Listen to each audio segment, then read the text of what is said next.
On. What's up? What's up? What's up? What's up? What's up? What's up? Welcome to Conversation with King, and we do appreciate you spending your Wednesday night with us. Today is going to be a very special show. Today is going to be a show, an epic show, a spicy show, and a show that brings truth. Truth to power, truth to light, and most importantly, truth to love. We want to say thank you to everybody that showed up tonight. You know, I see everything, I hear everything, and I feel everything. Shout out to Rico. Rico, we got to watch. We got to watch. We got the time, but we can't step into the room until we have an audience. So if I don't get 40 likes, I don't start the show. So if you want me to start the show on time, then give me the 40 likes, or I can't start the show on time. That's the bottom line.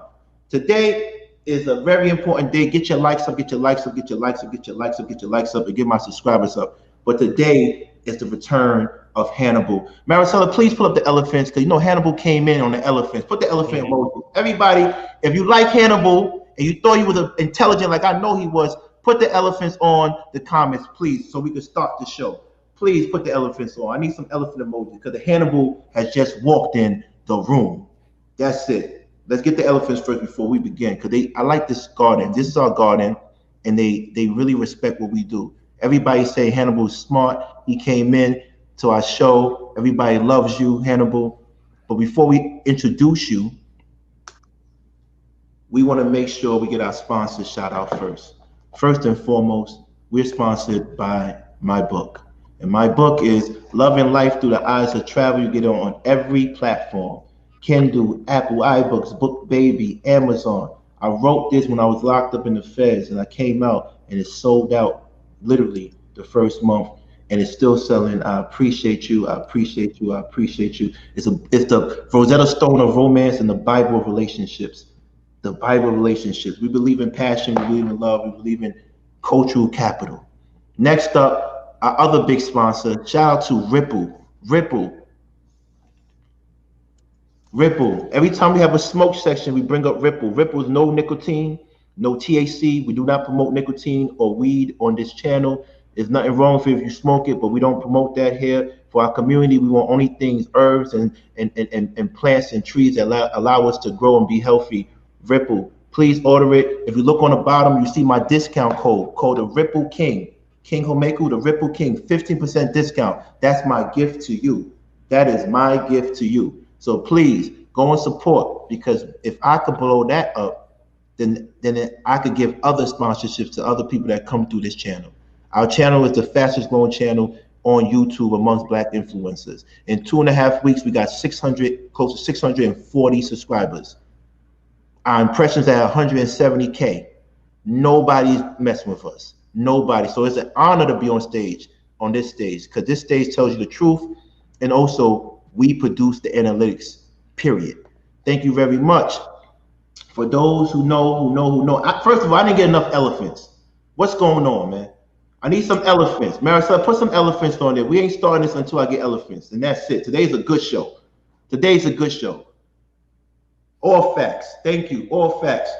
Please put the elephants up. Maricela and everybody in the room. Rasta, baby, what's up? Put some elephants up. We got Hannibal in the room. Darrel Long, the fourth horseman. Put some elephants up. We got Hannibal in the room. Mayat, put some elephants up. We got Hannibal. When y'all see him on my show, put the elephants up. That's how Hannibal came in. He came in. You know the story of Hannibal. That's how he came in. The boy ZB. That's what I'm talking about. Chef Sapino. Knowledge of relationships. Ron P. Come on, put the elephants up. We got Hannibal in the room. Y'all not hearing me. Get the likes up. Get the likes up. Get the likes up. Get the likes up. Rico, we respect you. We love you, Rico. I can't wait you to come on stage. Get the likes up. Kim, thank you. Get the likes up. This is what I'm talking about. This is the respect he needs when he walks in the room. We not like that wherever that place is. We not like that. We not like that. We show love to men that care about their community and their people. We have fun over here. We definitely get spicy over here, but we show love to servant leaders. That's what we do. So without further ado, let me introduce the man of this show today, and everybody else that's going to contribute. And I got an interesting dynamic for you. You know how I love my father, and I consider him the closest thing to God on this earth. But let me tell you something. Anton never talked about my father. Don't let nobody fool you. He keeps on putting that narrative out. He just said if my father had better options, he was turning to his children. He never talked about my father. So don't let nobody fool you. And if he did, I wouldn't care. This is internet.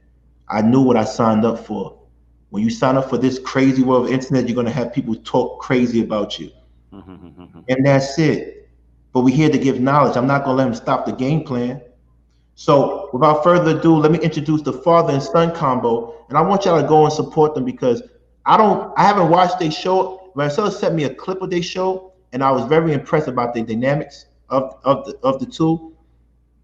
But how many times do you have a father and son show, black father and son show online tackling real subject matter? So I had to bring them down here. So brothers, please introduce yourself, Mr. Watkins and 100 Watts. What it do, what it do, what it do, what it do, what it do. Talk to me. Don't give an intro, Mom. What's happening, what it is, I go by the name of 100 Watts. Pops Knows Best is with myself and my father, Robert Watkins, here next to me. As you said, like father and son dynamics, this is a show that, really, you don't really get to see that perspective. And the great thing for us was the premise of creating the show really was about us being able to talk and have conversations that we really didn't get to have as I was growing up. And the other part of it is being able to do that as well as giving my father the opportunity and myself to be able to figure out how this digital world also attaches to helping my father build his own business, So a public health finesse is the business that he started, which sponsors our show. So being able for me to him be able to tie those two things together, build wealth and build things and be able to have true and honest conversations that other people are not having, you know what I'm saying? And so slightly like you mentioned, the relationship I built with my father, it was about later in my life when we were able to come together and sit down and have conversations to understand the perspective of a lot of things that transpired within my lifetime that a lot of other people can relate to. So I just think it's amazing for me and him to be able to do these two things together. Mr. Watkins, talk to us. I think my son said it all right there. I don't want to take a lot of time. I'm here to enjoy y'all. And my son laid it out. It's Pop Knows Best, available on YouTube. I don't know the technology thing, but my son said it all, sir. And can I also say Marcella is a beautiful flower in your garden. She's with me. She linked us together. Even though you haven't seen the show, I appreciate you giving me an opportunity to bring me and my son on your show. That's it. Wherever Marcella says she's the queen flower of the garden. Let's talk about Chef, and Chef is going to describe to you the language we use on this show. And so because as you know, language is the first line of defense in any culture. If you can't speak the language, you're already lost. We're going to have Chef come in and explain why we do what we do and explain a little bit about himself. Then we're going to start the show and turn the lights up. Turn the lights up. We're on stage now. It's going to be a show today. It's going to be a show today. Come on, Chef. Talk to them. First and foremost, peace to the garden. Peace to the garden. I want to send a special shout out to the three brothers, Hannibal, 100 Watts, and Mr. Watkins. You guys are now able to assume your space within the garden as rocks. Within our garden, we have two life forces, one of the rocks and one of the flowers. The flowers, those are our ladies. They use light and air to help breathe air into us. We take that air in, we expel it out into carbon dioxide, which is our waste. And what do they do as our helpmates? They breathe it back into us as usable oxygen again. We need them, we require them. They actually give life to our garden. So where do we stand as rocks? As rocks, normally you'll see decorative rocks stand on the outer perimeter or outer periphery of a garden. Why is that? Those rocks are there to protect the flowers within that garden. No one can mistakenly, unknowingly walk into the garden without subjecting their feet to sharp stone and pain. Mm-hmm. So we protect the garden. We are dense in mass and we can create danger, but also we provide and protect. What is the other function of the rock? We can't forget that. The rocks normally stay on a part of the land that you do not want to be fertile. right? Why is that? That keeps out the weeds. It keeps out the poison. It keeps out the external forces that could come to choke out the life of our wonderful flowers. So we are the rocks. This is our garden. And welcome, you three rocks, to the garden. Take your place. Shout out to the flowers. Shout out to the flowers. I like that a lot. Hannibal, it's your turn, baby. They was waiting for you the whole time, baby. So what up, everybody? I'm Hannibal. Peace. Peace. I founded the work I'm doing right now primarily is, I'm the president of Free Breakfast Apparel, but I prefer the title lead servant because that's how I like to approach things. My belief is that we are where we are because of the service of those who came behind us. So I want to, set that example, and I want to live as a servant. So, I consider any work I'm doing service, and I'm going to continue to do that. I've worked as a mentor. I've been an activist and an organizer. But no matter what I'm doing, it's service oriented. And I love this analogy of the rocks and the flowers. Not to is it too early to get spicy? No, it's a little bit too early to get spicy. I'll hold it off then. Okay. Matter of fact, get spicy. Go ahead. Let it go. Yeah, go ahead. Spread your wings. Go ahead. Spread your wings. Go ahead. Go Okay. ahead. Get spicy. So I was watching what's his name? He got the suit and he go on Lapeef and Anton show a lot. I know you. Kevin, yeah. No, LAT. No. LT. Yeah, Kevin Samuels was. Okay. I was watching one of his videos, and he talks about how the women on the island, that show where the women are on the island. Bear Grylls.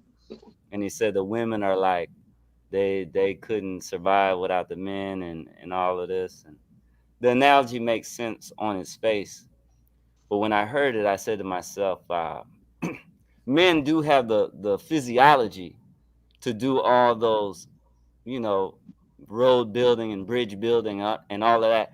But low key, would we do it would we want to do anything if it wasn't for our women, like as inspiration and motivation? Ooh, shoot. Would Every we? artist needed a muse. Chef was trying to say that yesterday. Oh wow. So it's like we may be built physically for all of that stuff, the surviving in the wild and the building the bridges, but it's a lot of dudes wouldn't want no fancy car and jewelry and all of that if they wasn't trying to attract that woman. So for me, I'm a believer in spiritual power. I'm a believer everything that is the most valuable is spiritual, and motivation is spiritual, and my wife and what she does for me, and she motivates me to toil. I'm not going to work. My wife and my kids, if I didn't have them as motivation, I wouldn't want to toil. Listen, it's about to get spicy tonight. We calling out names. We calling out flawed philosophies. We calling out everybody. With that being said, I'm just so happy tonight. It's gonna be a night. If you're on this show tonight, you're gonna get a lot. Turn the lights up. Turn the lights up. It's early. Turn the lights up. Turn the lights up. Turn the lights up. Right now we got 61 likes, 65 people. We need more. Remember, I told you gotta be double the amount of people and viewers. Mr. Watkins, your son is coming back or no? Yes, sir. He was setting up for a better look. Okay, thank you. With that being said, let's give a shout out to everybody in the room. Queen Ebony, we messed with you. We love you, Flower. Just Duet, we messed with you. Rock hard. Colette, we know we messed with you, Flower. We love what you do for us. Cheryl, what's up? Everything is about you. If it's not about you, then it's not about us. Shout out to Maricela. She always keeps it rocking with us all the time. E Black, we wish he was here, but E Black is going through some technical difficulties, but hopefully he gets back. Lensky, you know what it is, brother. You know what it is, Rock.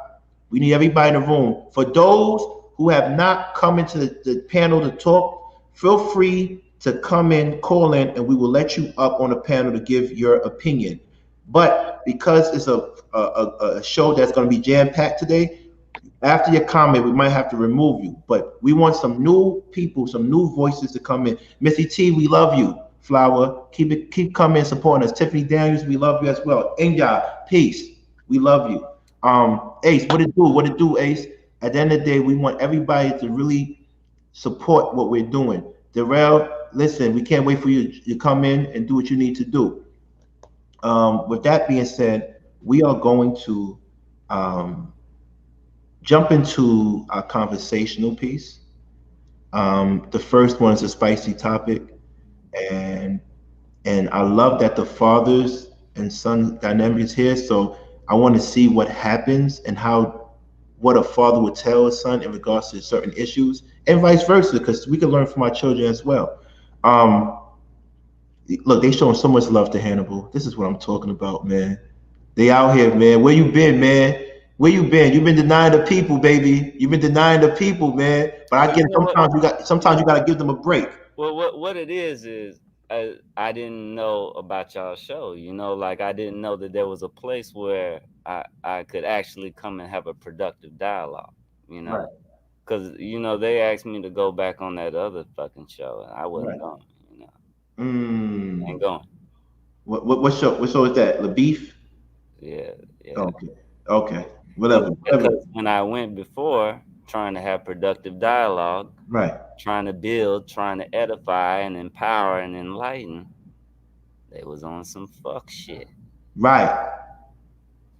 And I just ain't here for that. But y'all clearly are not.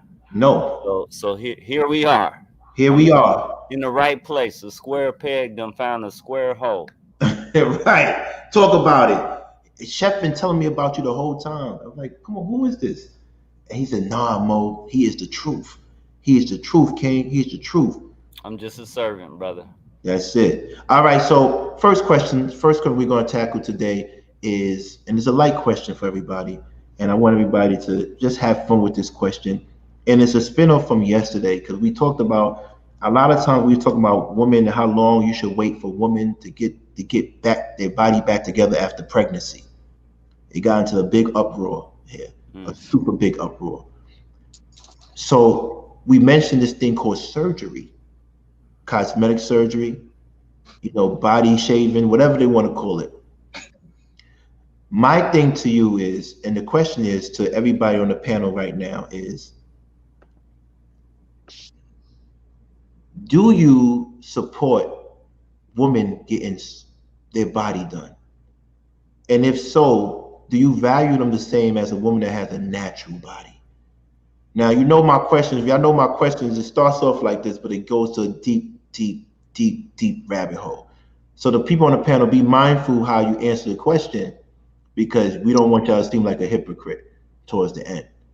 So the young man, the youngest soldier in the room, the youngest rock in the room, how do you feel about that? Women with fake bodies and natural. Me personally, I don't care. As long as they look good and everything feels normal, I don't care.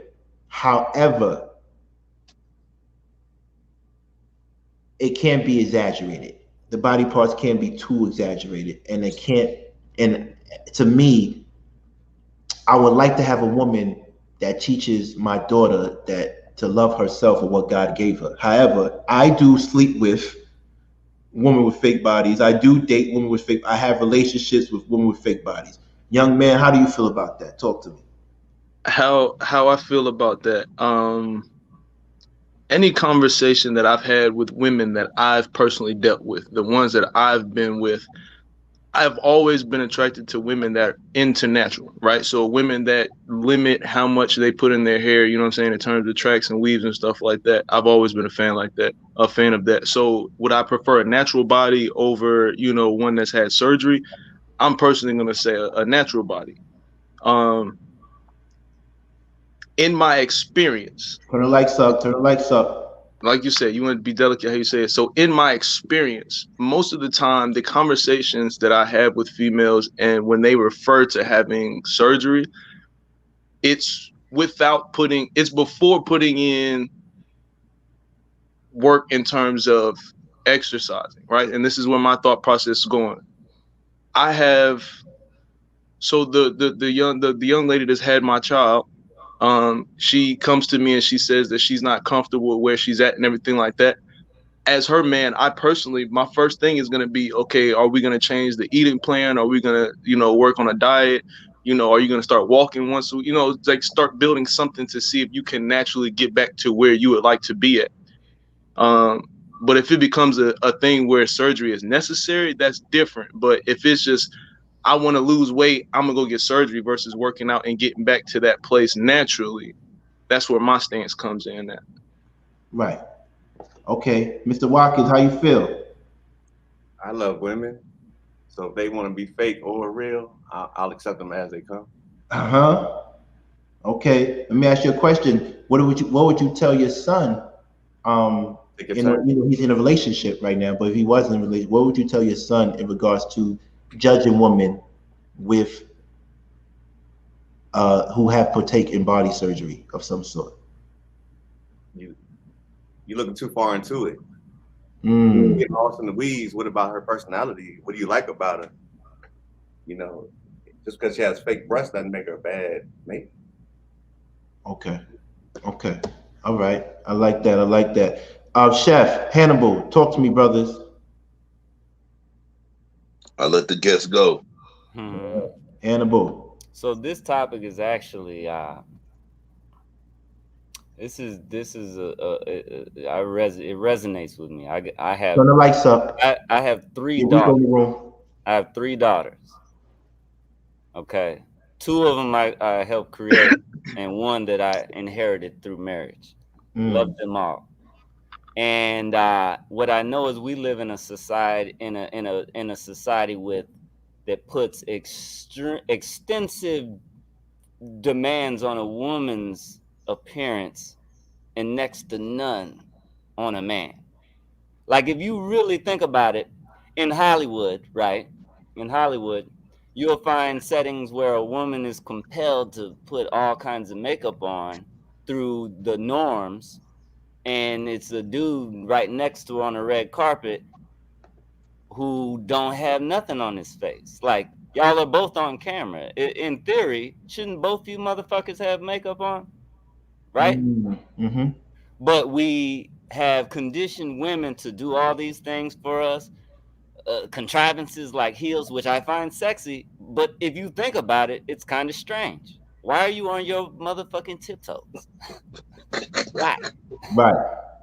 Just so your calf can look a certain kind of way.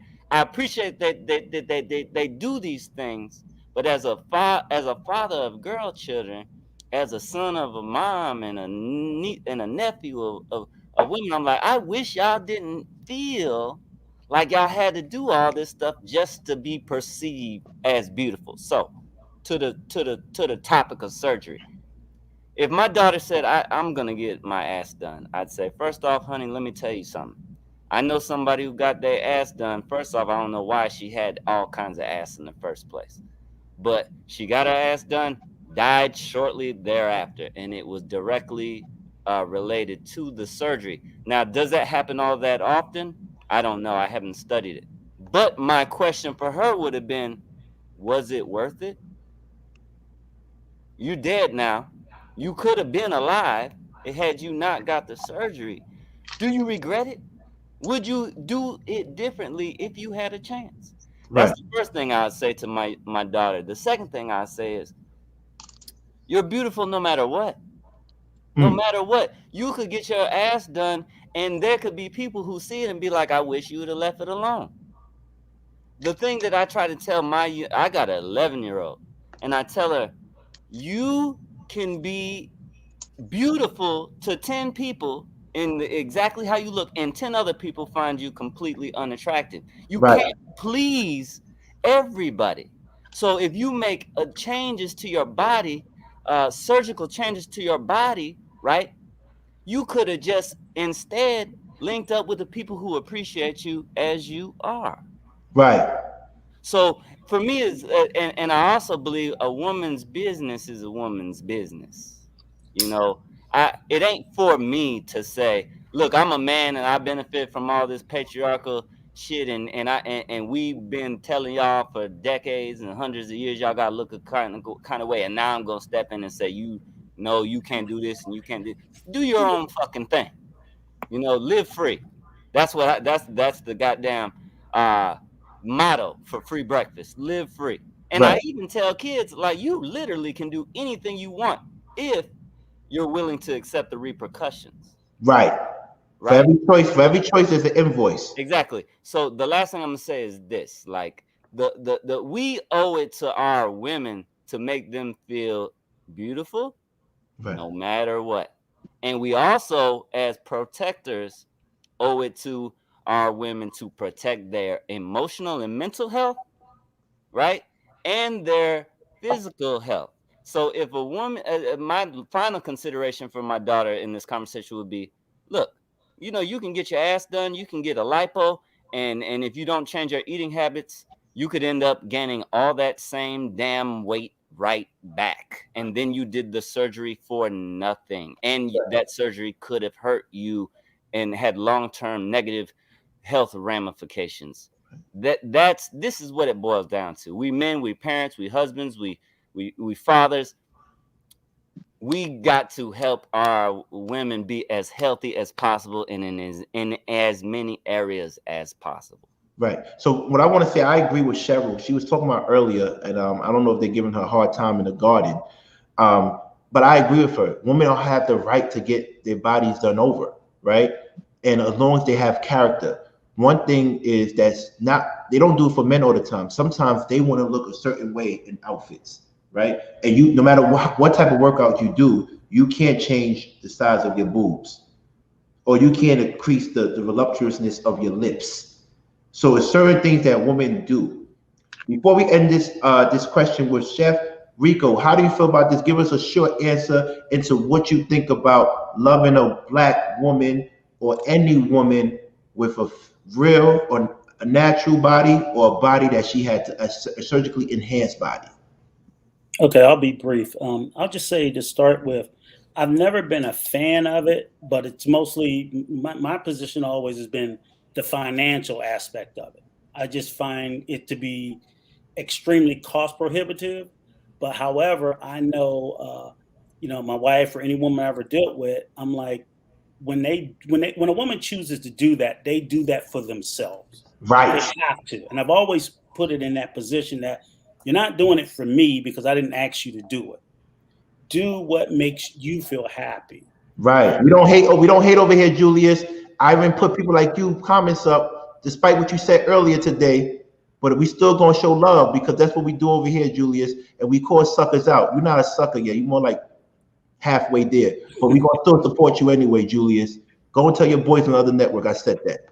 But one other thing I will say, just to piggyback on it, is, and I asked myself, and I was thinking about it, listening to all you guys talk, great comments. Basically, getting cosmetic surgery is just body modification, right? Right. That's just you're altering your body from its original state. So for a lot of gentlemen, and I'll say this again, where I still stand because I have none. A lot of guys will say, well, I don't want you to change your body, but you got tattoos. Ooh. Is that not a form of body modification? You were not born with that. So anything you do to your body to change its natural state is a form of body modification. Right. Plain and simple. Now that might be, the boobs, the behind might be a little bit more on the scale of extreme, but I think the same thing about piercings, people who get gauges in their ears, any type of body modification to include tattoos, which I have none of. Right. So I'm never in favor of, but I want anybody I'm with to be happy. And I want them to be happy with themselves. So if they deem some form of body modification necessary to make them feel more whole, I support it. I support it for their mental state and their emotional health. And that's it. And I don't have to like it. I'm good. Right. So check this out. To the fellas on the panel, we need some ladies here because we don't live in a world of patriarchy. We want the ladies' opinions as well, the flowers' opinions as well. But fellas, be honest. Who has Instagram on here? I do the look. Who has I don't Instagram? have nothing up there. All right. Who has Snap on here? By show of hands. Who has YouTube? By show of hands. Right. Let me ask you a question. Do y'all look at the girls that, for those who are not married, I don't want to get you in trouble, before you were married, do y'all look at the girls that are not natural? Do y'all like their pictures? Huh? 100 Rods, you like their pictures? No, I You really. don't like none of the IG model pictures? So on it, and this is probably not going to be a popular answer for my age bracket, but I'm not as attached to my phone and social media as a lot of other people are. I'm the type of person where if my phone dies, I'll let it die and then just charge it up later whenever I feel like plugging it. Like I'm not attached to all of that the same way a lot of people are. So a lot of people have me as a follower. Like back in the day, Instagram used to let you know that you were a ghost follower. I used to be a ghost follower to a lot of people because I follow you. And I don't really like a lot of stuff because I'm just not into double tapping the booty pictures and the stuff. Like, I'm not gonna lie, I still am a man. Like if I scroll and it's on my timeline, I might stop for a second and look at it and be like, oh, that's nice, and then just keep going. It's not, none of that. It doesn't, nah, bro. Right. Like I said, natural, because like he said, the upkeep behind that, like financially, how much money did you invest into that? What do you have to do to maintain that?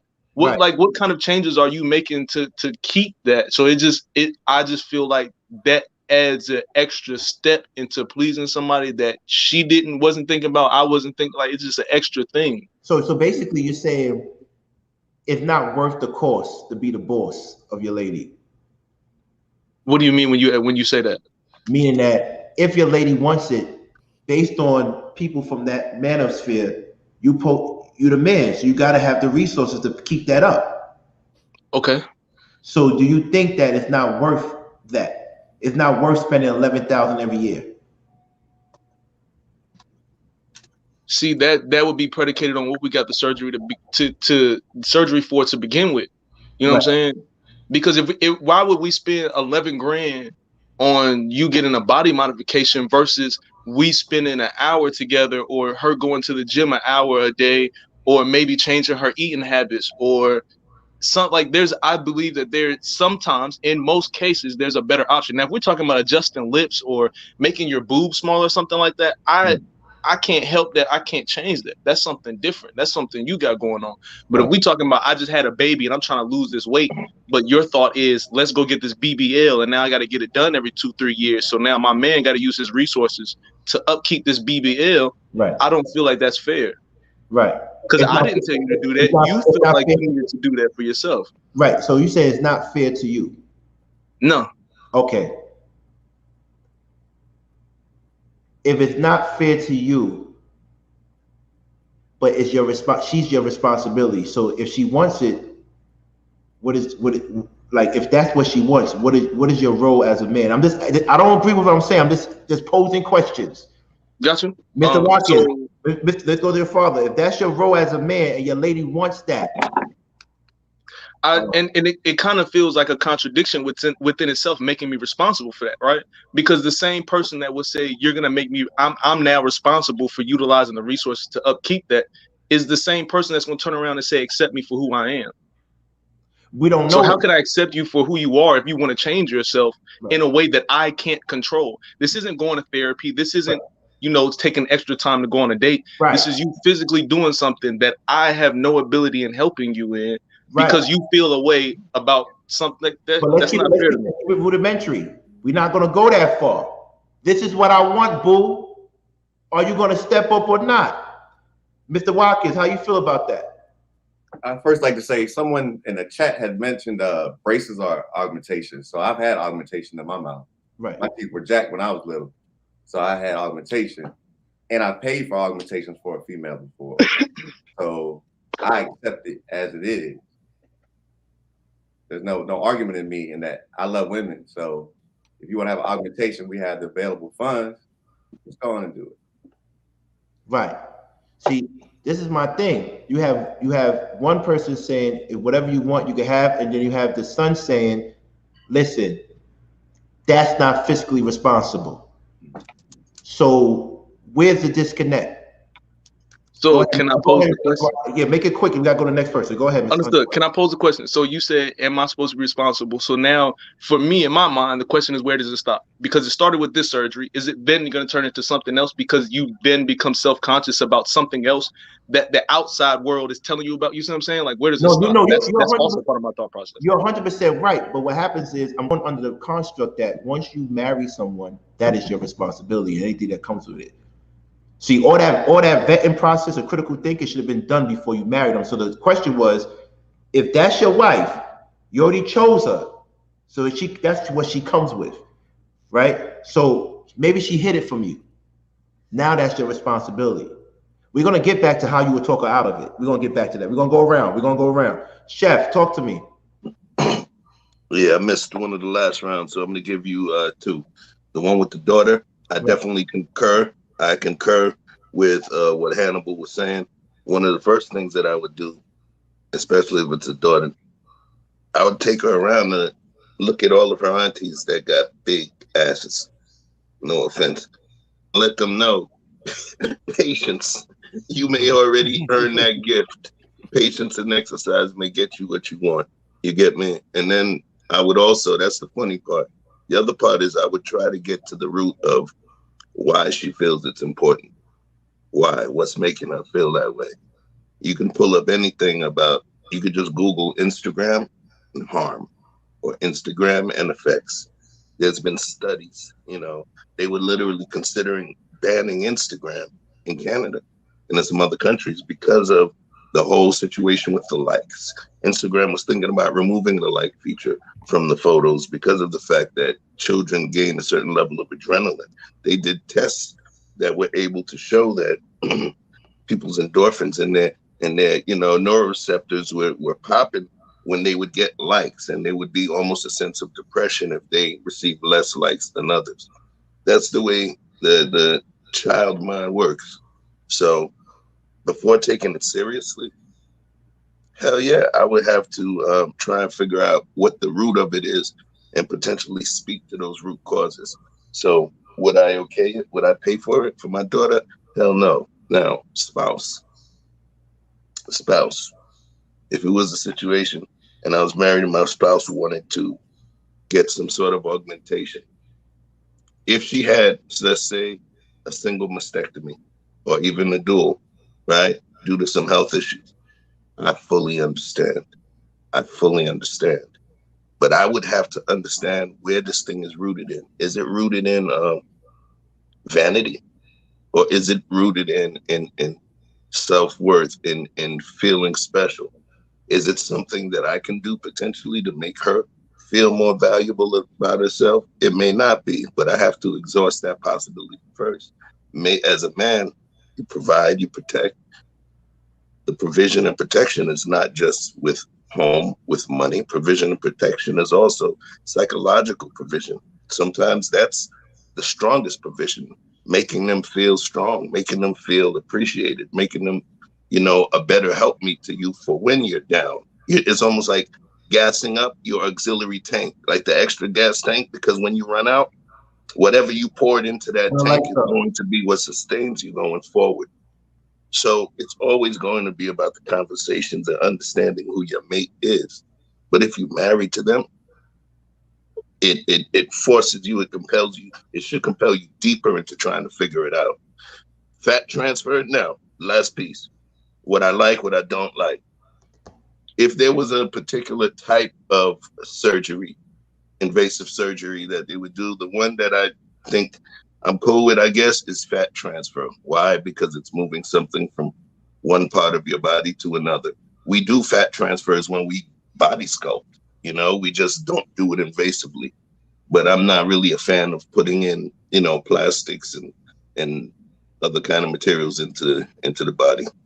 Right. So listen, before we let everybody answer on the thing, I want to answer bring out two questions that I saw from the flowers in the room. But first and foremost, back to the young rock in the room. Young rock in the room, when we converse, it's all fun and love. So don't take anything personal, brother. Yeah. Can I say for the record? One second. The question to you is, when a woman gets these surgeries, she's trying to expedite the process of training and working out. So if she wants to expedite, she doesn't want to do 6 months or a year of training. She wants to do it in 8 weeks. How would you tell your lady and justify that? Because she's saying you're spending money to save time, and that's what we do with everything in life.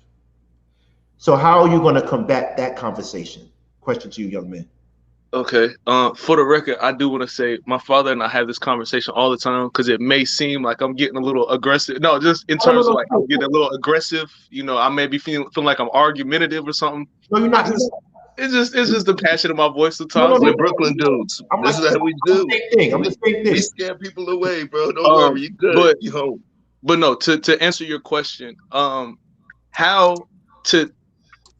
we're expediting your happiness. We're expediting your happiness for you.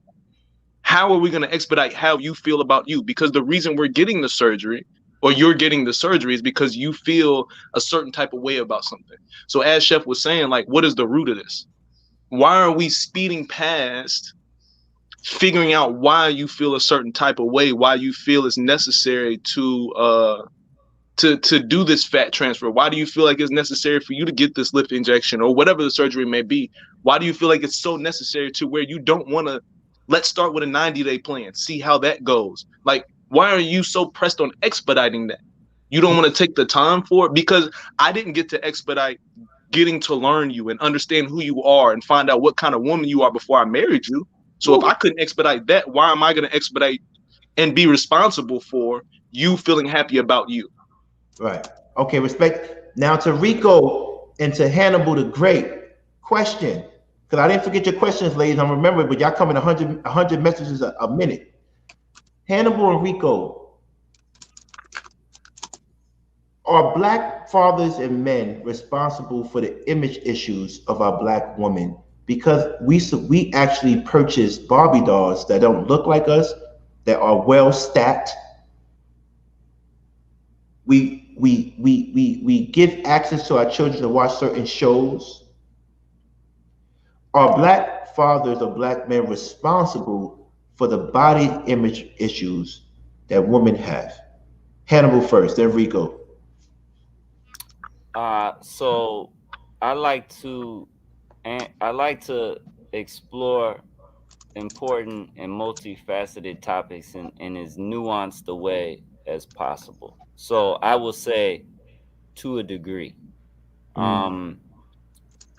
because as parents, we have great influence over the media that our children consume.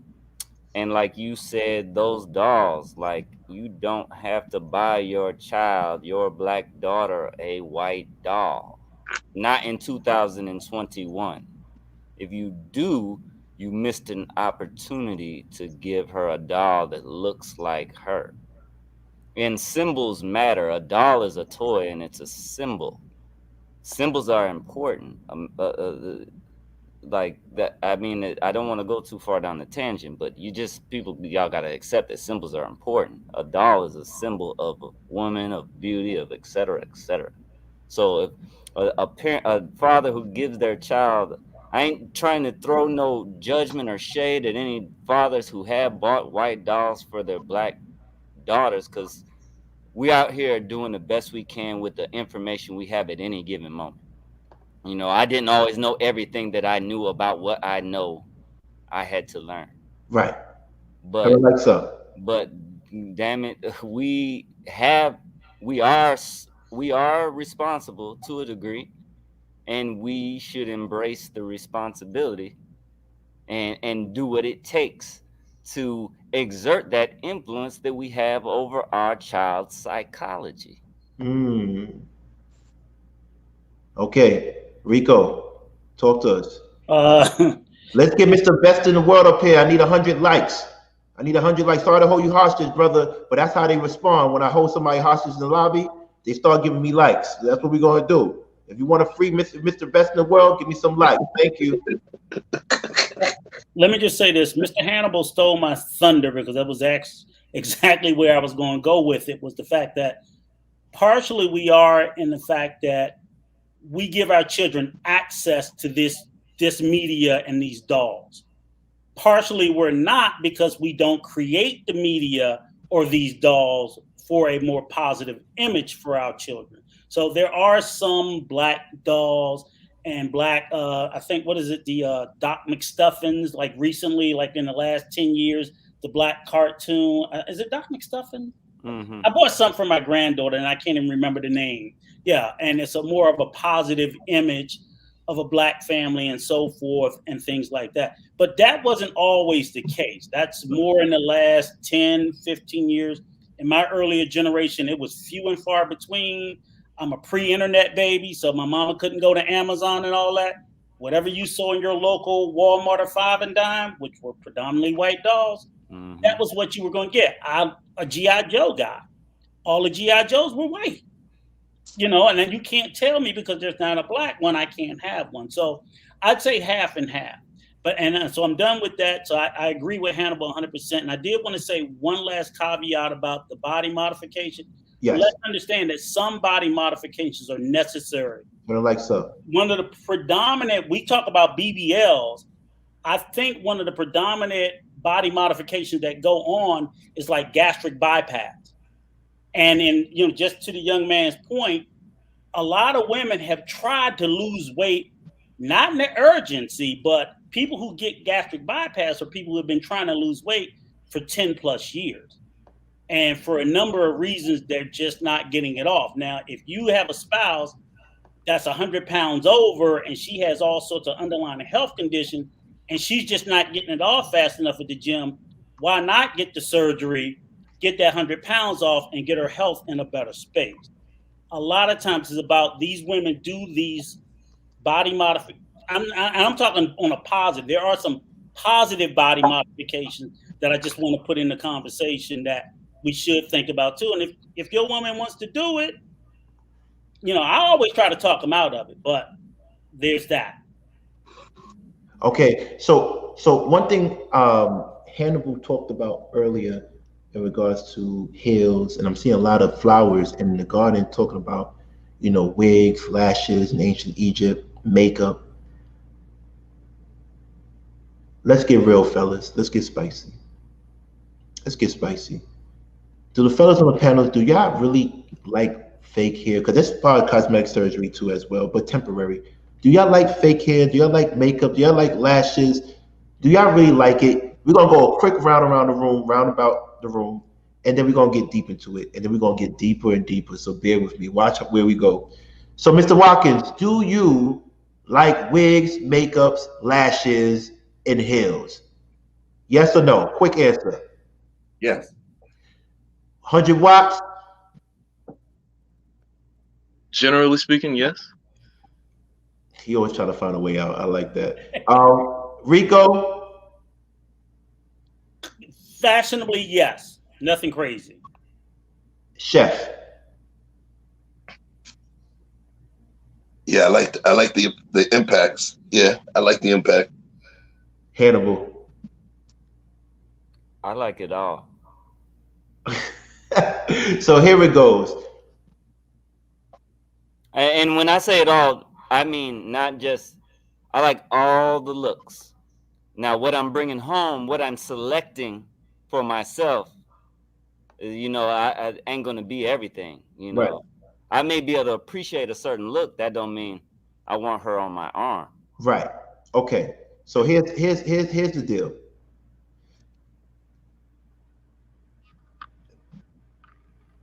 Why do our black women feel like they need to wear wigs, lashes, and heels when they already have a husband that loves them for them, allegedly? Who's first to tackle that question? Yeah, y'all scared now. Y'all scared now. Y'all about to jump into the rabbit hole. Can I hear from one of the OGs first? Can I hear from one of the OGs first on this one? Yeah, definitely you can. Like this. Let's get the background. I've been married. I've been single since 2006. I've dated a large variety of women. I don't criticize women, sir. Like if a woman wears a weave or a wig or whatever, if she looks pretty, I'm cool with it. I don't go too deep. I think people get lost in the woods. Like, why do you wear this? Why do you do that? That's what makes them comfortable. That's what they like to wear, and that's what attracted me to them. So I'm cool. I'll try to tackle it. Let me ask you a question. And I was thinking about it, and I'm really kind of stumped. How many guys actually know when you see a woman if she's wearing a lot of wig and weave? I don't know. A lot of times I'll see it and I'll think it's real. I don't know. What happens when you find out through sexual activity? How do you feel? Put your hand in her wig no more. I don't care.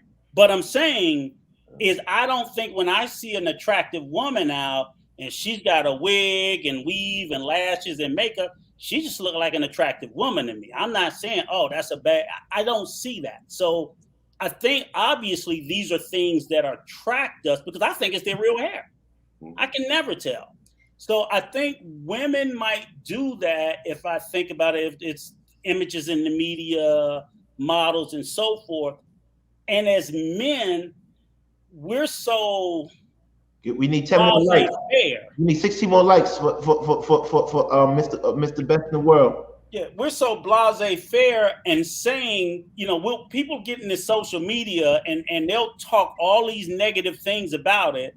But the average woman can walk past them full of all this and their tongue would hit the ground if she's got a big old behind or whatever else. You don't care what's on her head or her face or so forth. So I just think it's just a false argument that people are putting out. And I don't know why women do it. I don't think they need to, but I see nothing wrong with it. Well, I know why professional women do it. A lot of professional women tell me it's easier to manage for work. When they wake up in the morning, it's easy to deal with. Very true. So I think that's one of the reasons. Any flowers have any corrections on that, let me know. Chef, you're not escaping this question. Talk to us. Damn, I was trying to lay in the cut. Nah. It's the parameters that not just we as society accept, it's also what we as brothers accept. Women are not, I don't believe that women and everything that they do to beautify themselves and to buy the Birkins and to get the Uggs and to get all of the different, the Jimmy Choos and all of that. One of the weird things I notice is a lot of times the sisters do it to compete amongst themselves. I brought up before where, just like Rico said, when I used to chill with my homegirls and I saw another girl that I thought was dope, she was like, oh, you stupid. Her dress comes from Dots. Look at that lace front. That thing is messed up. Oh, you see them shoes? Those are from the beauty store. And I'm like, damn, you just ruined it all right now. I don't realize that, but the ladies are able to realize that. And it's so weird as though our sisters tend to compete against each other. They compete against each other, so many times it has nothing to do with us. It has to do with what they understand and just like in the primal world where, at some point, the men during mating season, we start to get tense and we start to war against each other, in order to assert and display dominance for the female species. They do the same thing, but they do it in a different way. It's the way they spray their scent, the way they spray their pheromones, the way that they walk, the way that they move, the things they do by rubbing themselves up against the tree in order to create a certain effect with their mane. Animals do that. Our sisters do it too. So it's not always for us. More times I believe it's for them. And once they start to understand, or you, for the flowers in the garden, start to understand and align with what's more important to you guys and in terms of the image that you want, I think there's going to be more synchronicity in terms of the change away from those things, because as time goes, it amps up and up. They're not doing booty now. They're doing breasts. They're doing collagen lip injections. It's Botox. So they always look like, it's a whole lot. And it's not going to stop until there's some sort of consensus or some understanding, point of inference for them to start addressing, their image and how they perceive it. Okay, Hannibal. So one of the aspects of our appearance, and a lot of people don't think about it, and I assume that they don't think about it because people don't talk about it, is that we dress and we present ourselves in a way, in either subconsciously or consciously, because we want to attract a certain kind of person or a certain kind of energy, right? A bad oversimplified example is you know the goths. I don't know if they still have goths, but when I was in high school they had the goths, the white kids, and sometimes it'd be the Oh, the every now coffee. and then Yeah, the yeah, black yeah, yeah, kids, yeah, yeah. and they had the certain look. Right. I What imagine like that that? I imagine in part they present themselves like that, and one of the functions and the purposes they can attract other goths, right? And so when a woman or a person in general, you know, we put on these certain things, whether we know it or not, it's going to attract a certain kind of person. So, for instance, sisters with the bone straight perms or weaves, do y'all thing, right? I'm not. It's not my fucking place to stand here and say that's not an acceptable look for a black woman. But let me tell you something. I ain't never chose a black woman who did the bone straight weave, because that just ain't my cup of tea. Right. My cup of tea is more reflective of, yeah, I like curls. I like, you know, I like my 4C hair. You, a woman who got 4C hair and know how to style it, come on now. Let's promote uh pro blackness. Let's promote our black pride with our appearance. We can do that. So, you know, uh, uh, and let's talk about it now. Protective styles. It's winter. You know, women don't want to wash her hair all that much. I learned about this when I started living with women and dating women long term. They're not necessarily wearing a wig for goddamn What's up? looks and shit. It's a protective style. They don't want to put heat on their hair every goddamn day. You know, it ain't even about. It's about the preservation of their natural hair. So all weaves ain't equal, and all wigs ain't equal. To the And I right. know that there are certain settings where lashes lend themselves to photography. You know, you're at a formal event, there's going to be a lot of photography. Maybe you're in the entertainment business, you put on big lashes and it photographs well. You put on a lot of makeup for a certain setting, but maybe you don't wear a lot of makeup. Put the elephants up for Hannibal, man. He's speaking fire right now. Put the elephants up for Hannibal. Ladies, flowers, put the elephants up for Hannibal. Because he's telling the truth right now. Put the elephants up.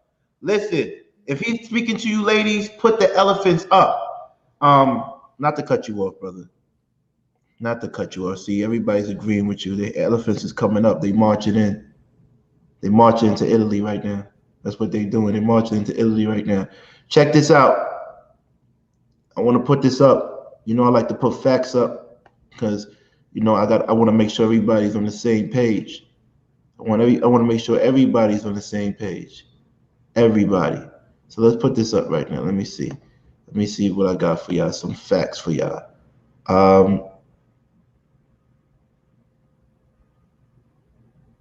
Okay. Here we go. Tell me what y'all think about this right here. Top 5 costs of surgery. We're going to talk with the young man himself.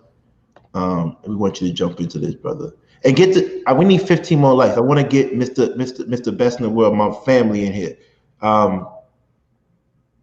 Top 5. Let me see. Let me see.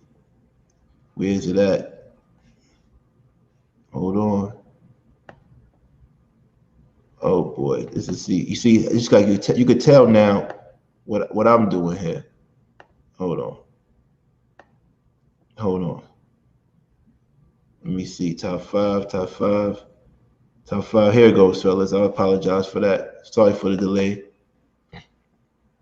Just go to now. We got the crowd in. Let's read it together, family. The 5 most common. The 5 most common breast surgery. Who wants to read that for me out loud? 100 watts. Let me know the 5 most. All right, so the 5 most surgeries. Number 1 is going to be breast augmentation or enlargement. Mm-hmm. Number 2 is going to be breast implants or removals. Right.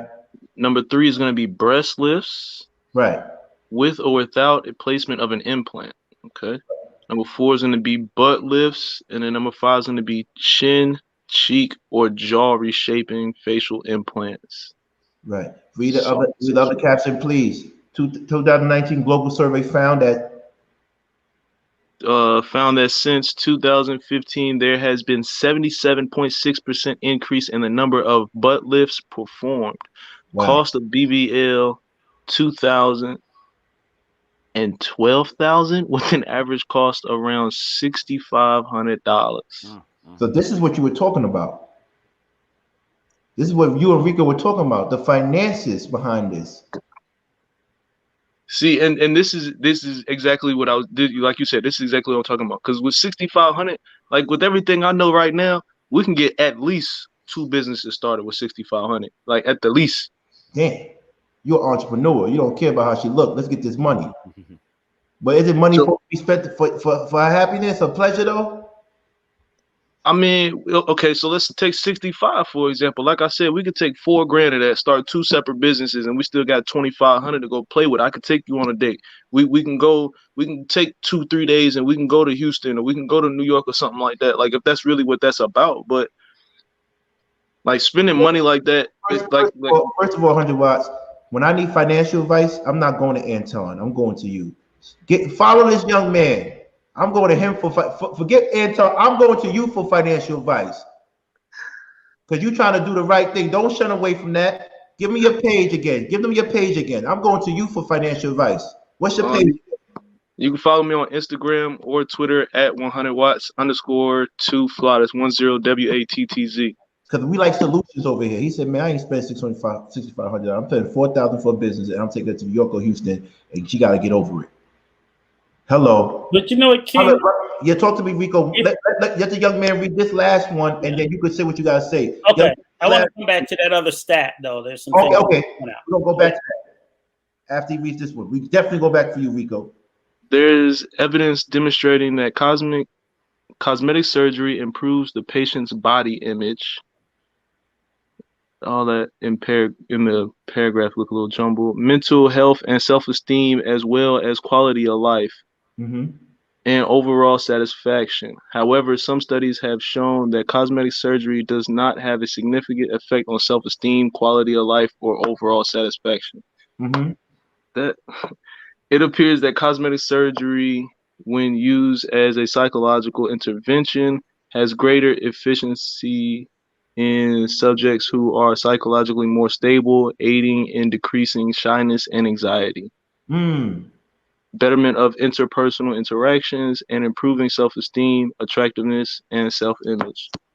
Okay, brother. So bottom line is it seems like it's a mental thing. It seems like it's a mental thing. It seems like it's a mental thing, fellas. It seems like it's an emotional thing that manifests in the physical form, fellas. It seems like it's a mental, emotional, spiritual insecurity manifesting itself in the physical form for the pleasure of their partner and for attention. And you know what the We're gonna go deep. Hold on, we gotta be respectful here. Let's get to Rico. I promise I gotta keep my word. My bad. I promise, Rico. Not your bad, it's my bad. Go ahead.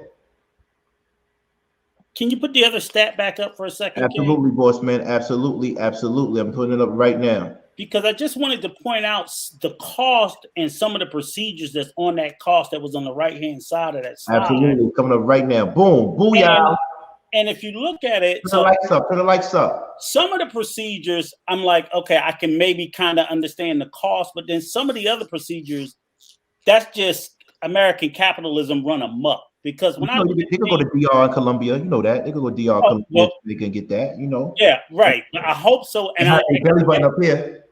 But these prices, I can imagine why. Because I'm like, you mean to tell me you're paying $2,500 for lip implants?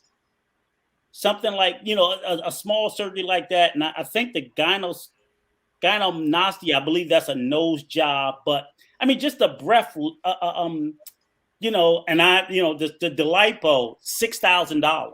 And right. Most women, if they get lipo, it is a removal of fat, but the appearance, I can tell you from being with someone who had it done a couple of times, you're going to pay $6,000 and the average man will not see the difference. So that's why it's always been a pushback for me from a financial perspective. Like, we paid $6,000 for you to get this, and I see no difference from before you went in and got the procedure. So, but other than fact, at my bank account, that's what I'm looking at. I'm looking at the balance. And some of these things like chin augmentation, I'm like $5,000 for them to, and the amount is marginal. Right. So I would say that for some of those procedures with those prices, yeah, it changes, but that's my pushback on it. Right. So I want to say this before we go to Hannibal. I gotta say this and ask the young Rock a question. Before we go to Hannibal, when you're with a woman, you want to feel like the boss, the big daddy. So the big baba, the biggest baba. So when she wants that, here's what's nothing. That's $4,000. Go and get it. Go and get it. Right? That's how people want to feel. But the young Rock gave a suggestion and said, instead of spending $6,500 on that, we could do this and we could do that. And I love you for who you are. Cheryl in the garden, Cheryl the flower, she said, before I say what Cheryl says, shout out to Colombia, DR, and Jamaica. You can get good surgeries over there. So I was just joking. You can get good surgeries there. And I do support women that get surgeries over there. And I have the receipts to prove it, but I'm not going to get it for you. King, can I ask you a question? Yeah, talk to me. I don't think my son understands what stunting is. Oh, see, I don't know. Yeah, that's what. Maybe you should press it to him like that. You know what I mean? Yeah. Coming up like you don't know, like you got 10 grand on you. You got 4,000 on your girl because she happy. That's it. Bags on the thing. That's a good weekend. That's a good weekend. But I want to ask him a question. I'm glad you said that. I want to interject a little funniness. I like that you said that. I love your dynamics. 100 watts. Cheryl said, what business can you start with 4,000? So no business. You're gonna get tested. Okay, so and then she said, Houston is boring. Okay, so what business can you start with 4,000? You can start. On Shopify. Give me only two, so they go to your page for the rest. Give me only two, so they can go to your page for the rest of them. Give me. You can start a credit repair company. You can start selling shirts on Shopify with at least $4,000 right there. Okay, that's it. If they want more, they got to go to your page, right or wrong. That's it. Correct. That's it. Hannibal, it's all you, brother. Talk to me. Everybody who knows me knows that I talk a lot about spiritual power. Right. Motivation is spiritual power. Confidence is spiritual power. And spiritual power is what we need to do anything. Like literally, you can have all the physical capability and no motivation and won't nothing get done.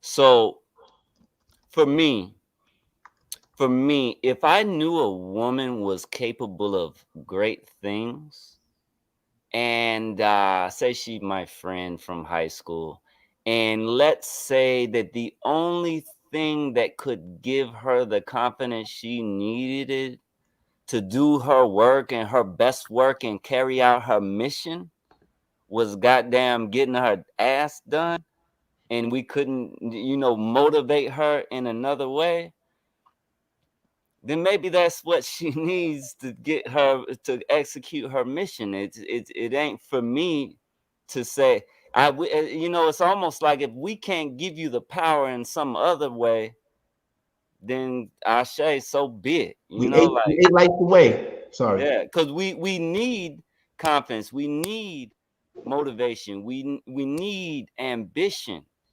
And wherever we can draw that from, especially if we use that motivation for good. She has a question for you, Hannibal. We post that up. We don't shy away from the questions. Oh, I said from jump, like if someone consulted me and said I'm thinking about doing this, that's the first thing I'm gonna talk about.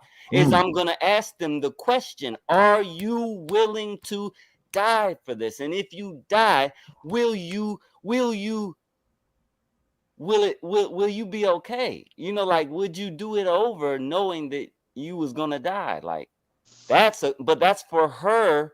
That's a decision she gotta make. Ain't more It's love. only for me. It's only for me to lay out the information I got and sell the healthiest way, as good as I can. If she can't accept that, then she gotta walk her own path. Listen, once again, this is a manifestation of mental, emotional, and spiritual insecurities for the benefit of men and for attention. Chef, dive deep into that, because me and Chef, we talk hours before we put these questions up. Dive deep into that, brother. I mean, I don't have to go too deep because it kind of makes the end around back on what I was stating before about the attention. About the attention and about the self-worth. We define how we set the parameters pretty much for how our mate feels about the attention that we're going to give. They're the creatures that the flowers are. They pay close attention. They recognize patterns, patternistic behavior, and that's one of the things. That's how their intuition works. Sometimes it's not always intuition. A lot of times it's just them being able to recognize patternistic behavior and then any of our deviation from that pattern, right? So we pattern the behavior. If she comes out wearing sweats and some, beauty store slippers or something, and we're just like, hey, baby, but then another day she comes out wearing some Daisy Dukes, in some panties and wearing my dress shirt. Damn, baby. It's a difference. We define and we set the parameters of what we like. We define the carrot that's dangled in front of us just by virtue of being honest and being communicative. So is it really for us? It all depends, I believe, too, on the feedback that we give. Turn the lights up. I didn't realize there was an ex that I had. She was like, when I got that, I don't want to get the short haircut anymore. Right? And I said, why? She was like, I don't think you liked it. I said, what are you talking about? It was cool. She was like, yeah, but it was a little different than when I had the full length or when I had the bob or whatever the case may be. Sometimes they're able to recognize some of our subconscious patterns even before we are. So it still comes back to the same point. It's going to be about, JP said, it's going to be about, one is knowledge of self, but it's also, since you included us into the mix, it's about the pattern that we create, and showing them what we like and don't like. They can figure it out quick. Okay. All right. Listen, Mr. Best in the World, I couldn't wait to 100. They playing with you, man. I had to bring you up before 100. I do this every show. I do it to Rico. I do it to everybody. I hold y'all hostage because I know they value your opinions. That's how I get my likes. It's a marketing ploy. Don't take it personal. No, we family. We family. I don't take that personal, man. Family first. You know how we do, man. Never ran, never will. You know how we get down. Brownsville, talk to me. Yes, sir. Listen, a shout out to everybody on the panel, man. Mr. Watkins, Watts, Rico, Chef. You already know, man. You know what I mean? Much love, brother. Salute. Hold up. One time. Julius, you came to our show. You trying to kick it to one of the flowers. I don't know. We're going to blow up your spot. You trying to kick it to one of our flowers. I don't know. We're blowing up spots today. Go ahead. My bad. Go ahead. Yeah, King, you already know, man. Family first. And shout out to Hannibal, too, man. Welcome back, brother. Great to see you, man. Now, see you on the other network. You definitely held it down. You definitely, show respect to our culture and everything else. I appreciate it. But yeah, man, for me as a man, I look for natural beauty, man. I do. I don't want you doing all that extra stuff because you really don't have to. You know what I'm saying? You really don't have to. And I think that when women do all the extra stuff and they feel that they have to, there's a lot of insecurity behind this, a lot of different things that they feel subconsciously that's not true. You know what I'm saying? Because if I've already chosen you, I've chosen you for you, then that's what I'm looking for. I'm not looking for anything else. You know what I mean? I'm not looking for you to add anything else. You could have a regular hair, you could shave your hair, you could do whatever you want. You know what I mean? But I want naturally you, inside and out. I want you to be genuine. And at the end of the day, if you can show that genuine character and you have genuine beauty as well, oh, you got me. It's a wrap. I'm good. You know what I'm saying? But when you got to do extra stuff, or you feel like you got to put on, or you feel like you got to act a certain way, then I'm gonna really start questioning who you are as a person. I'm gonna start questioning your character, and that's a whole different conversation. And that's a conversation as a woman you definitely don't want to have with your man. Trust me. So if I got to question you, then yeah, we got to go down that rabbit hole, and that's not good. Shout out to Darrel too, my guy. What's good, baby? What's good? So Darrel, what do you think, brother? You on mute? You on mute? We can't hear you.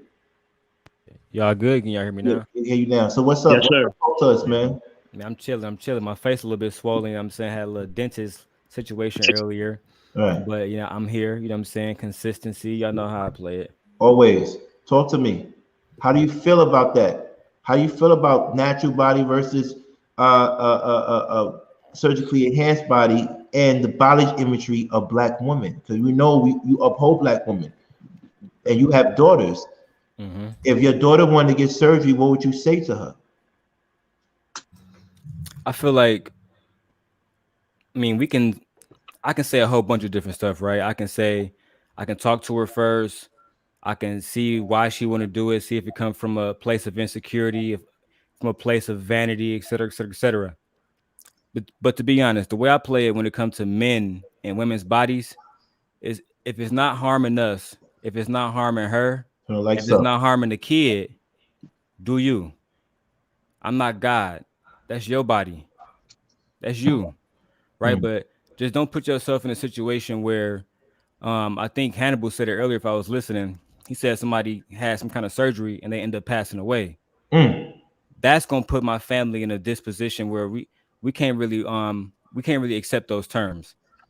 So if you're gonna put yourself in that position, then just think about what you're doing and how it might impact others. But generally, I would tell her to just move forward, to be perfectly honest. Mac Misha says, I personally think less is more when it comes to a woman's natural state of beauty. Respect to the women who choose to alter their bodies. Self-care happiness generally comes within. Self-care comes within, but a man's lust is in the strip club. So what are you talking about here? We go to the strip club all the time. We watch porno all the time, but we tell these women that we love their natural body. What's going on? Where's this mixed messages coming from? Who wants to answer that question? Because we're hypocritical right now, fellas. Young Rock, talk to me. I'll say that just in reference to like the whole strip club thing, like again, we men, like, ain't nobody gonna sit here and lie and be like, ooh, that's a nice ass walking. But like, if you see it walk past, like, yeah, you'll probably enjoy it. If you go to a strip club, yeah, you'll probably spend the money on it. But if we talking about trying to build something in terms of us actually lasting, me and you being the one that's gonna birth my children, that's gonna maintain my household, that's not always what men are looking for. So sometimes I feel like there's a disconnect between what men are asking and what women are trying to produce. I feel like there is a disconnect there in terms of why they do sometimes end up getting those surgeries. Now, again, circumstances exist to where some of these surgeries are necessary, right?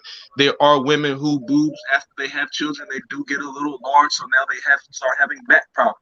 That's an understandable surgery if it's health related.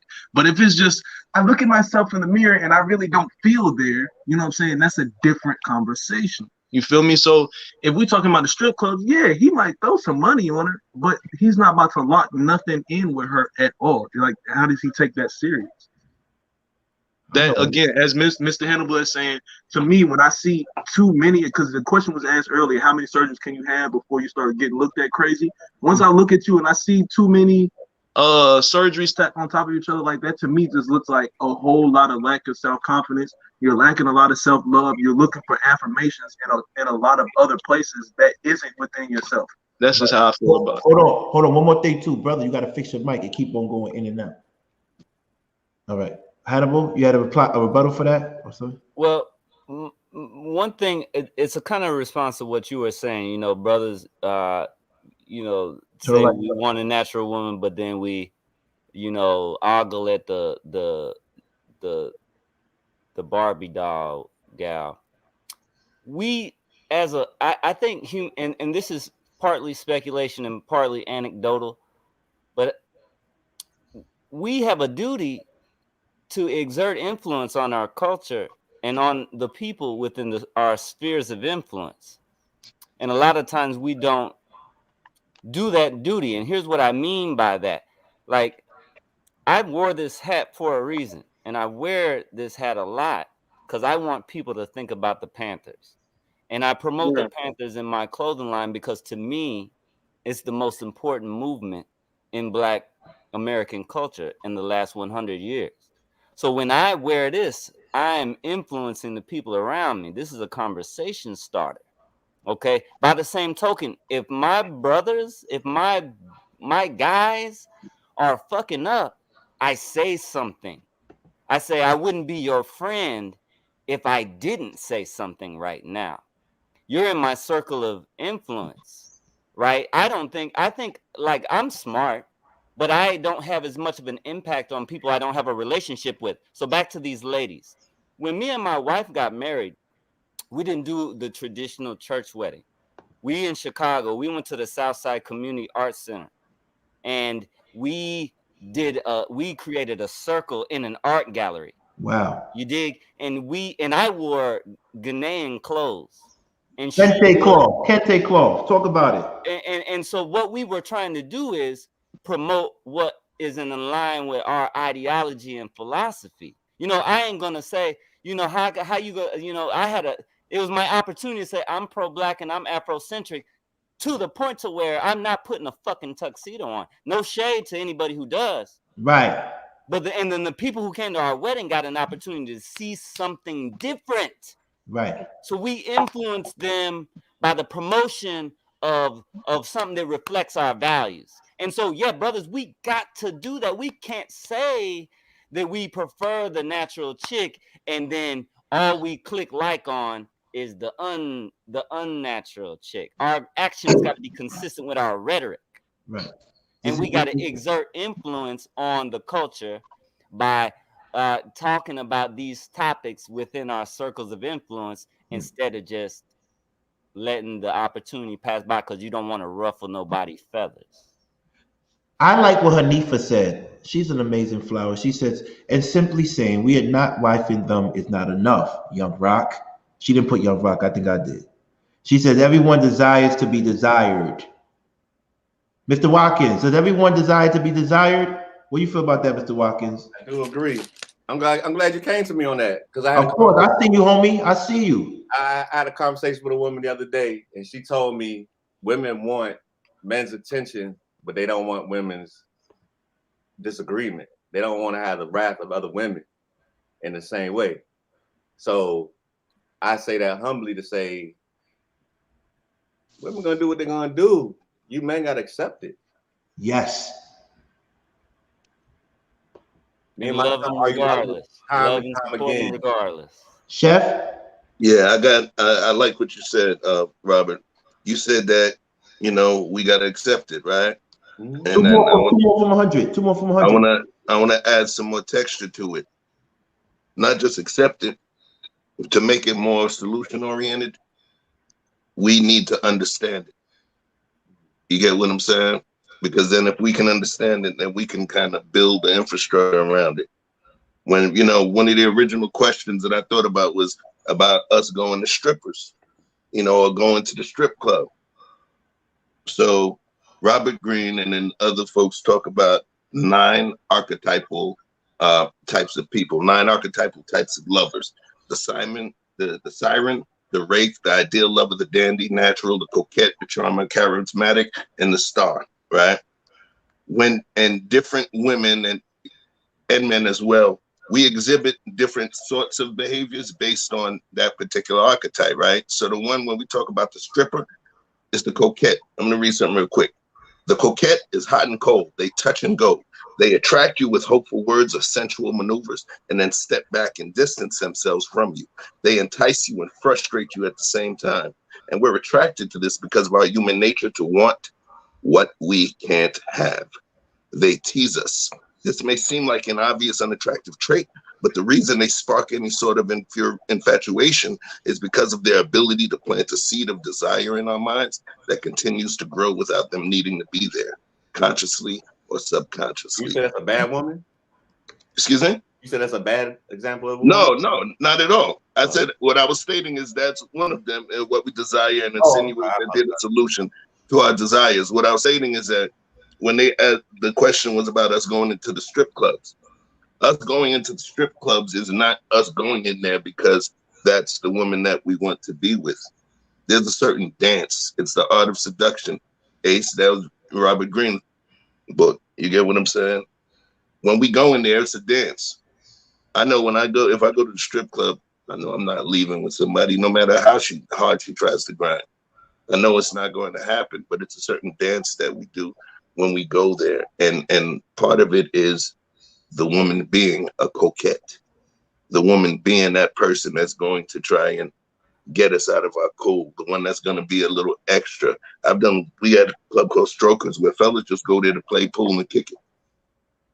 There's times when you're not even in the mood to get a dance, but there's going to be a certain one that keeps coming around and keeps doing little things to try and get your attention and to run up in your pocket, right? So just to answer, us going to the strip club has nothing to do with desire and love for the woman that we're with. What we're doing is placing ourselves into a different environment, an almost fantasy environment for a while. You know what I mean? And live it vicariously through what happens, and then we leave there. I don't think it has anything to do with the type of look that we're looking for from our women. Question before we jump into the next topic. Do you think a woman who you've married to or have a long-term relationship with, if she decides to get surgery out the blue, can we assume that she's trying to put herself back on the market? Darrel, Let me tell you something. If my wife all of a sudden was talking about some surgery, I'd be like, who you getting this for? Because I didn't ask for this. Who is this for? Right. That's why I asked that question. And if the answer is for me, I would say, what changed? What changed? You know, and then that would really be the point of concern. Right. So fellas, Darrel, how do you feel about that question? Because you know I'm trying to take you down the rabbit hole. Talk to me.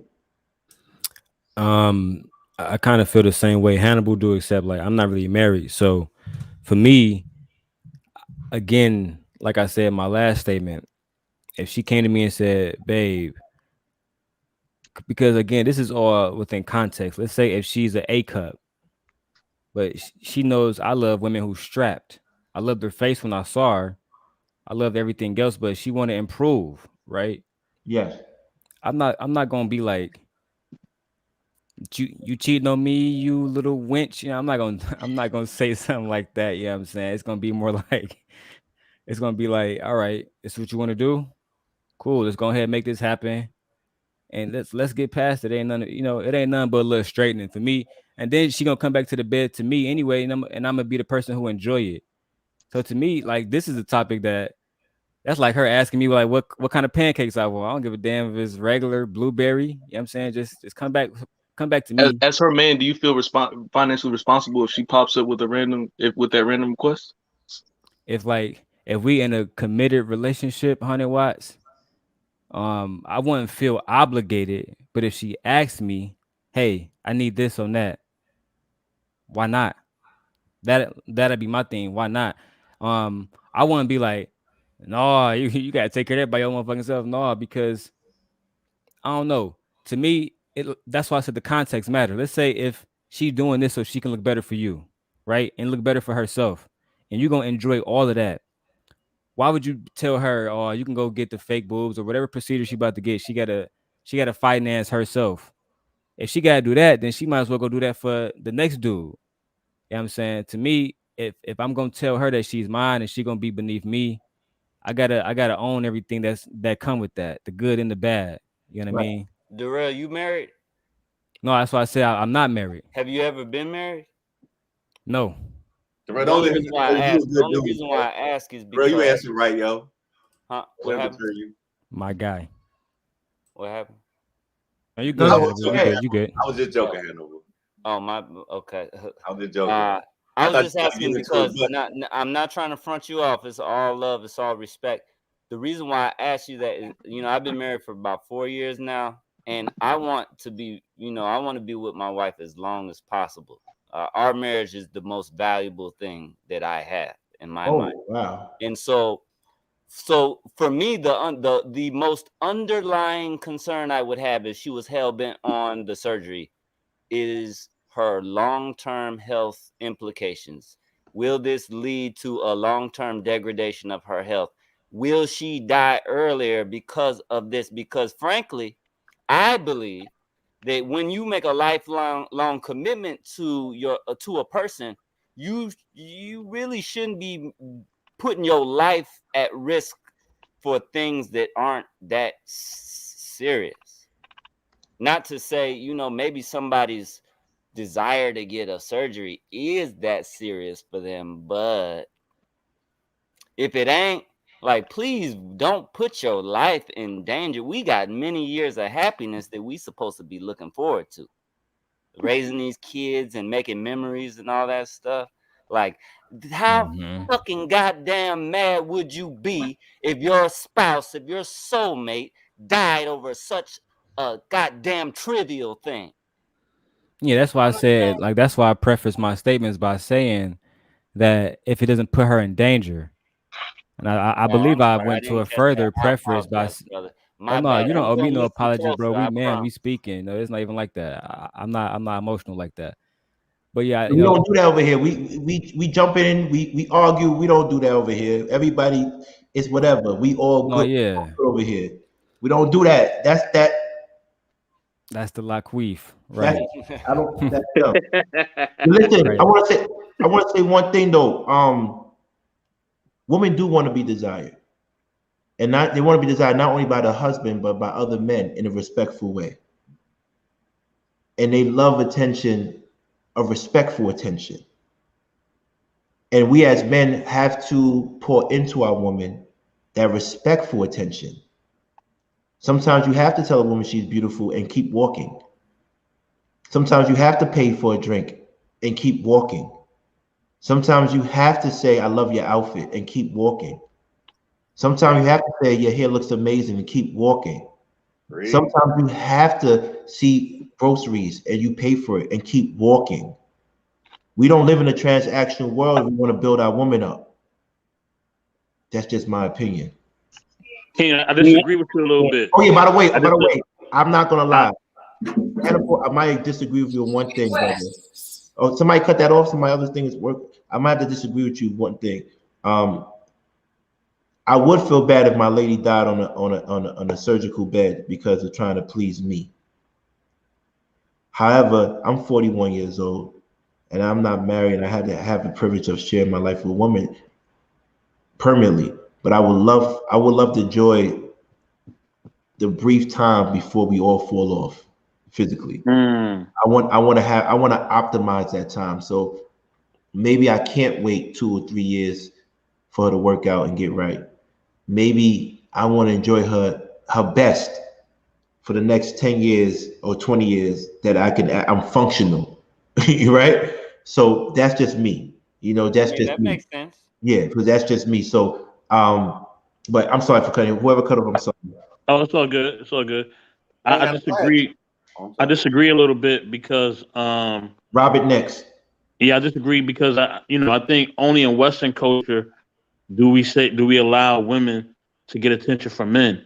I think in other cultures, the women, they take pride in being wives. They take pride in being devoted to one man. You know what I'm saying? And some of it is part of their religion, so it's beyond their culture. It's religion and culture both. You know what I'm saying? But I think only in the States do we really have that philosophy, and we allow such egregious behavior. If I'm with a woman, she should not be seeking attention from no man but me. And I shouldn't be seeking attention from no woman but her. And that's the way it's supposed to be. And that's my opinion on it. Yeah, is that realistic, Mr. Watkins and Robert Ingram? Is that realistic to expect our lovers? We're going down a rabbit hole. We're going down a rabbit hole. We're going to really talk on the main topic. I'm telling you, my questions work all the time. All the time, I get y'all going where I need y'all to go. Mr. Watkins and Mr. Ingram, can you tell me, let me know, is it controlling to only want your mate to only want you? And if she does, it wants attention from you. And if she wants attention from others, is that problematic? Talk to me. Mr. Watkins first. I wouldn't use the word controlling. People gonna do what they want to do, and you gotta accept it. I'm 50 years old. Like, I take my turn and I move on. So I guess I'm the wrong person to ask on this one. Commitment is commitment, but people are gonna do what they want to do in that commitment. We're all human. I don't know how to even.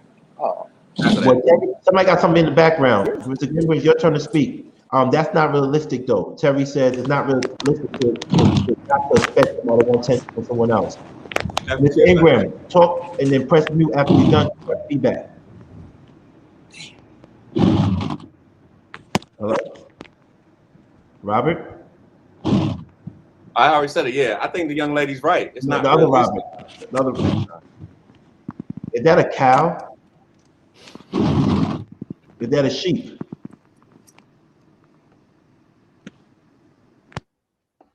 No. Okay, next. Let's go ahead, Mr. Watkins. Thank you. To reiterate, I think the young lady Terry that's on the screen right now, it's unrealistic to like control anybody. All you can do is control yourself, right? So if you with somebody, it's kind of like you gotta trust them until you can't trust them anymore. Right. That's really my opinion on it, sir. Okay, Mr. Robbie, on here again. Talk to us. Talk to us. Hello, can you hear me? Yeah, I can hear you now, boy. Thank you, brother. I appreciate you. So my bad. I didn't hear the question. Can you repeat it? I'm saying the question is it wrong for our women to want attention or desire people desire outside of the relationship? Is that wrong for us to only expect it towards us? I don't feel like it's wrong to expect your woman to be exclusive to you. I mean, but you can't hold it as if she doesn't have the ability to have other options available to her if she works for that.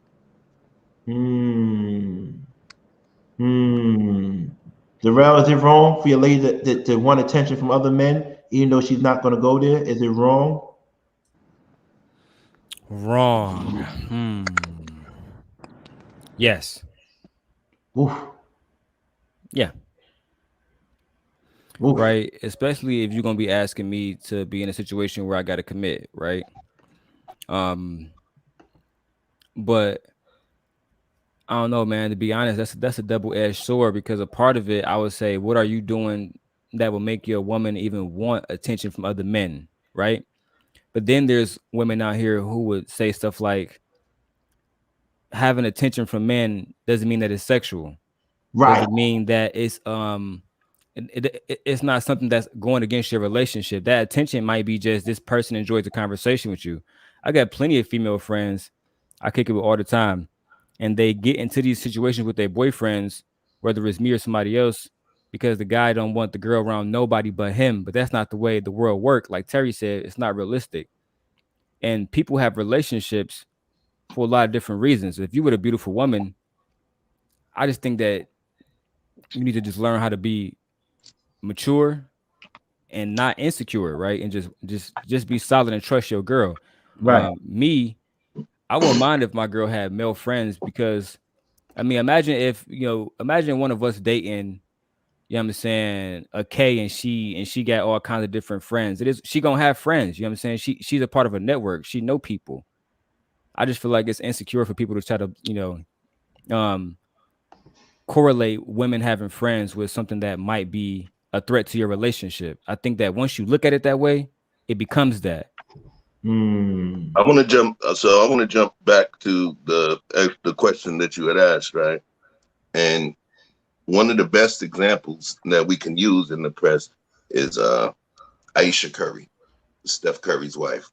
Ooh. Aisha, during one of those, I don't know if it was Red Table or one of those talk shows, she literally spoke about being uncomfortable that when she sees the other women out there, the other celebrity women out there, the type of attention that they receive, and she's not receiving it. She's married, but she was extremely upset at the fact it bothered her, and it made her feel insecure that men aren't coming at her. Now, what was crazy was the internet went wild. They were ready to shred her to pieces, right? And I can't even lie, when I thought about it, I was like, what the hell are you talking about?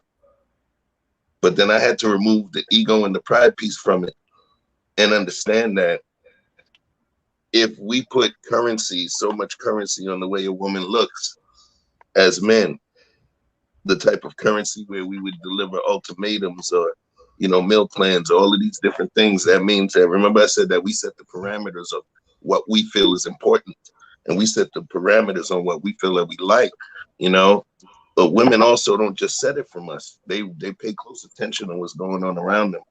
And it's good for a woman to feel desired. That's one of the things that society puts in that gives them some sort of resonance, how desirable they are, So can it happen? Yeah, it can happen. Women still will want to feel, even though they have you and they're betrothed to you and they're locked in, covenant for the rest of life. They still want to feel attractive. They still want to feel that way. That desire still, remains. Somebody was saying something. Yeah, Chef. Can I shadow box with you real quick? Yeah, let's do it. Let's do it. I heard you say before you deal with a certain quality of woman. A certain quality of woman, yes. So in turn, do you think that they feel appreciated by you picking them? Like, you're a certain quality of man, right?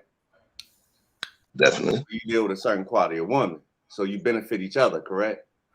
Yeah, and I determine based on my hierarchy of needs what's going to be important for them to have, what makes them better or not. So you benefit the woman, and the woman benefits you the same way, correct? In your relationships, correctly? I mean, I'm asking. No. I'm going to tell you. And technically, I would say no. It's relationships never become reciprocally 50-50. Okay. I used the term before about the holes in the drywall. She may satisfy and put all the spackles to the holes in the drywall that I have. I don't, for instance, I don't require a woman that knows how to cook because I'm a chef. So my man cave was the kitchen. That's what it is. That's where I relax. That's where I have my peace. So that's going to be a prerequisite that's not required. You get what I'm saying? So am I looking for reciprocal? I'm doing this, and you're going to give me back that? No, not at all. What it is that she may compliment a certain part of me that may be the most driving part of me.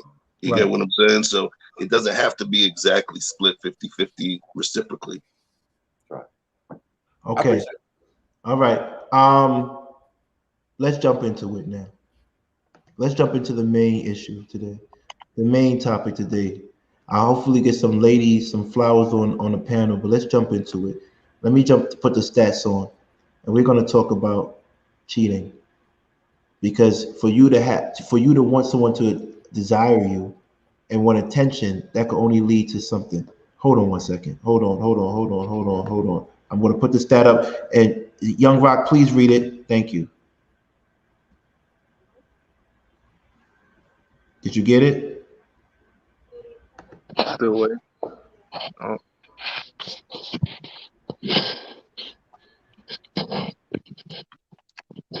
All right. Primary reasons: unhappiness and dissatisfaction, feeling unappreciated, lack of commitment, boredom, body image or aging, and revenge. Secondary reasons: internet opportunity, poor boundaries, and pornography.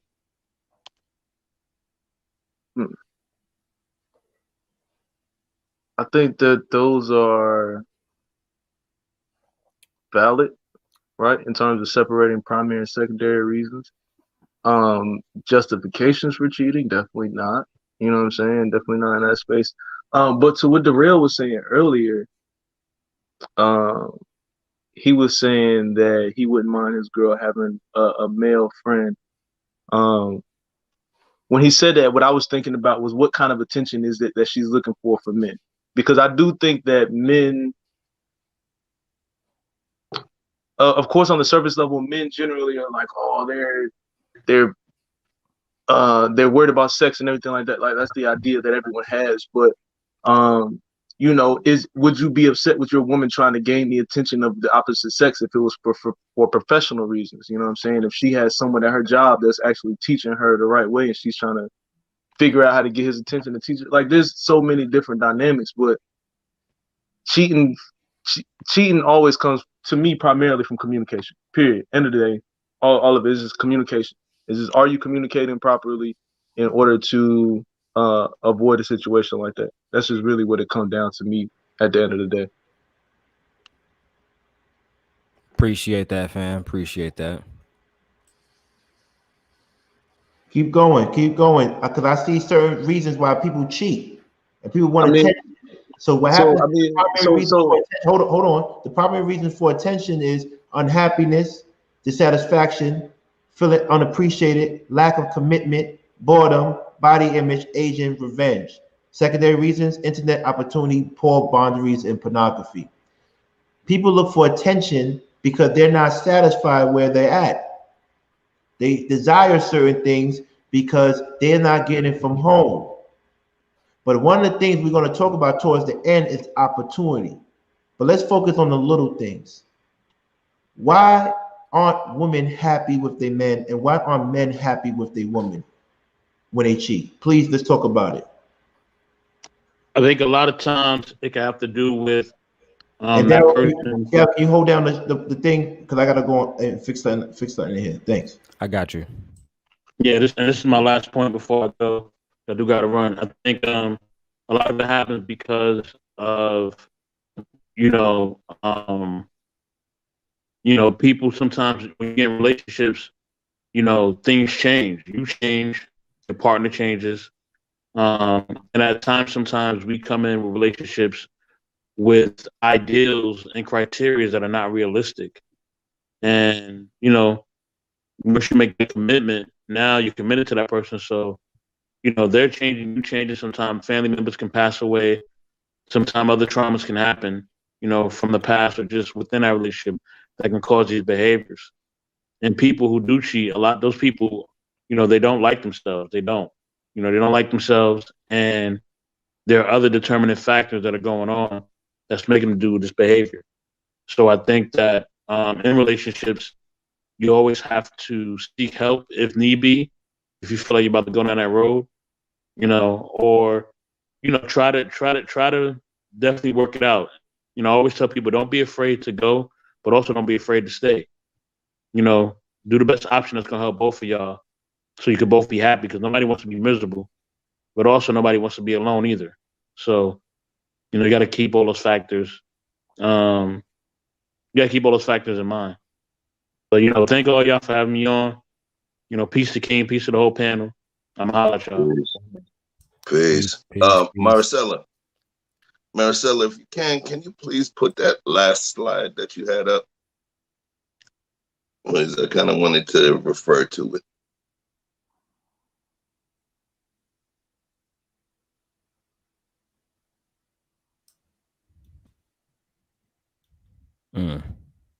Uh-oh. I don't know if she got her. Hey, it's all good. But I rewound on YouTube. We talked about the primary reasons: unhappiness, dissatisfaction, feeling unappreciated, lack of commitment, boredom, body image, aging, and revenge. Secondary reasons: internet, opportunity, poor boundaries, pornography. They're listed as the primary and secondary reasons for cheating. I don't necessarily believe that those are the primary reasons for cheating. I think those are symptoms of something that is bigger that caused the cheating to take place. There's going to be different ways that you're going to there's going to be different things that happens to you in life. but it doesn't mean that's the disease. It's just a symptom of that particular disease. And once that disease weakens you, there's going to be, your relationship's going to be weak enough that anything is going to be able to happen. Unhappiness, dissatisfaction. Where is it coming from? Why are they unhappy? Why are they dissatisfied? Feeling unappreciated. Why is that? What is happening? What is not happening to allow that appreciation? Lack of commitment. There has to be a why. Boredom. There's always going to be some main impetus, some main reason, some main medical people call precipitating factor that relates to those symptoms. So when I see them, these are the things that allow the other stuff to happen. These are the symptoms of a greater issue. And I believe if we're not communicating and not really truly trying to understand our mate, sometimes we throw the ring on and then we're like, all right, we got her. And we figure we don't have to learn anymore just because we learned enough to make a commitment. The thing is, the learning process is reciprocal. As that person learns from you and becomes stronger and begins, the reciprocal learning that you can get from them is also going to be cumulative, and it's going to aid in your evolution. But we have to be connected to our mate. There was a statement that Hannibal said, over a month and change ago, the last time I seen him. And he talked about why marriage is, somebody asked if marriage is necessary or if everyone should be married. Hannibal's, and correct me if I'm wrong, Hannibal stated, I don't believe that it's cookie cutter. I don't believe that everybody has to be married. He was asked, so then why did you marry your wife? And he stated that I wanted to be as intertwined with her in as many ways possible. He wanted to be as intertwined and entangled or intertwined with her in as many ways possible. So now, what he said, that means the eye, the smell, the taste, the touch, the law, the covenant before your creator, your ancestors. You get me? That means that he's there and he's paying attention. He's logged in, he's jacked into the mainframe. So he's going to recognize different changes and all of that. So based on what he's saying, a lot of these symptoms may not actually show themselves if he's doing the things that he says he's doing, which is intertwining himself with this person in as many ways possible. That's when you get to the point where you just look at her, she looks at you, and you guys are having a conversation in a room with 40 people. She understands what your looks are. She understands how you feel. She understands how to change you from one route to another. All of that takes a specific type of work. And without that work, that's when these primary and secondary reasons begin to start showing themselves as symptoms. And the work is the operative word. The work is the operative word. I had a conversation with either one of my kids or one of my mentees, and I said, how do you know who is a friend, who is a family member, who is an associate? How do you delineate? I said, one of the ways that I delineate is by the level of sacrifice I'm willing to make for a person in each category. If I'm going to call you a loved one or a family member, then I must be willing to make more sacrifices for you than I would a common associate. This is just one way of differentiating. And one of the things that I've realized is that a relationship, a healthy relationship, a mutually beneficial relationship requires an immense amount of work, an immense amount of restraint, immense amount of selflessness. And too many of us rush into these commitments not realizing that because we wasn't trained in that way or we didn't see it growing up, and because we watched too many rom-coms, because we just don't know enough about relationships. In my opinion, okay, a great relationship requires more work than you would imagine, even if y'all got massive amount of compatibility, which is a huge look, if you don't have compatibility, a lot of people, they link up before they realize they don't have compatibility. They're getting married to people too quickly. My first marriage, I was 19. I was a young Marine. I was getting ready to get deployed. I didn't know if I was going to live or die. I said, you know what? This woman who gave me some trim that I literally met in a strip club in Tijuana. That sounds familiar. I said, I must love her. I think about her a lot. Let's get married. That's enough. And then guess what? A year or two later, we started realizing we was not compatible at all. It didn't work out. But even when you are 100% compatible, you still got to do a lot of work. And if you ain't willing to do the work and you don't do the work, guess what's going to happen? Chinks in the chain, cracks in the foundation, and then the weeds grow, and then the walls start falling apart. I definitely agree. I mean, Hannibal pretty much said everything that needs to be said. As far as that's pretty much what I was trying to say. Is like, why is your girl doing certain things, and are you responsible for them? You know what I mean? And I don't know, man. For me, I haven't really dealt with this issue, right? I'm blessed enough to say I haven't dealt with this issue, but the dudes who I do find this issue, the first question I got for them is, well, what didn't you do and what did you not do? And I do it for like the females too. Well, he cheated on me. Well, what did you do? You know what I mean? I guess I could say I'm sorry this happened to you first, but I just want to know, why is this happening in your relationship? You know what I mean? The relationships I find myself in, Hannibal, because you knew here with like hanging out with us or whatever. But I make it clear, no matter what woman I'm talking to, do everything for me and I stay committed to you. You fall off, right? You start to fall off. You start not to care. You start not to put as much effort in. I'm going to feel slighted. And if I feel slighted, I'm going to go get the rest of what I need from somewhere else. I might cut you entirely and just go get somebody who want to give me the whole dollar because you want to give me 75 cents and act like, you know, we good, but that's not how I rock. And the reason why I do that is because there's too many beautiful women out here. I would love to settle down and get married once I find a woman who's willing to do these different things and not, use excuses on why she's not putting an effort to diet, putting an effort to run, right? Me and shout out to Terry in the chat. We're doing 100 miles a month, right? That's 25 miles a week. And break that down, 25 miles a week in 7 days. That's easy for anybody to do. That's nothing. But a lot of people gonna say, well, I don't got the time to do it. But you got time to eat chips and you got time to cheat. See, I just don't deal with it. Once I see it, oh, she moving like that, I'm gone. On to the next one. And to me, it's I don't know. To me, it's mentally damaging for men to put themselves in a situation with a woman where they might end up being cheated on. That's crazy to me. So my question is, I'm back. I apologize, man. I just had to go through a little moment of self-hatred with our own people. So once again, I went through this. I had to calm myself down.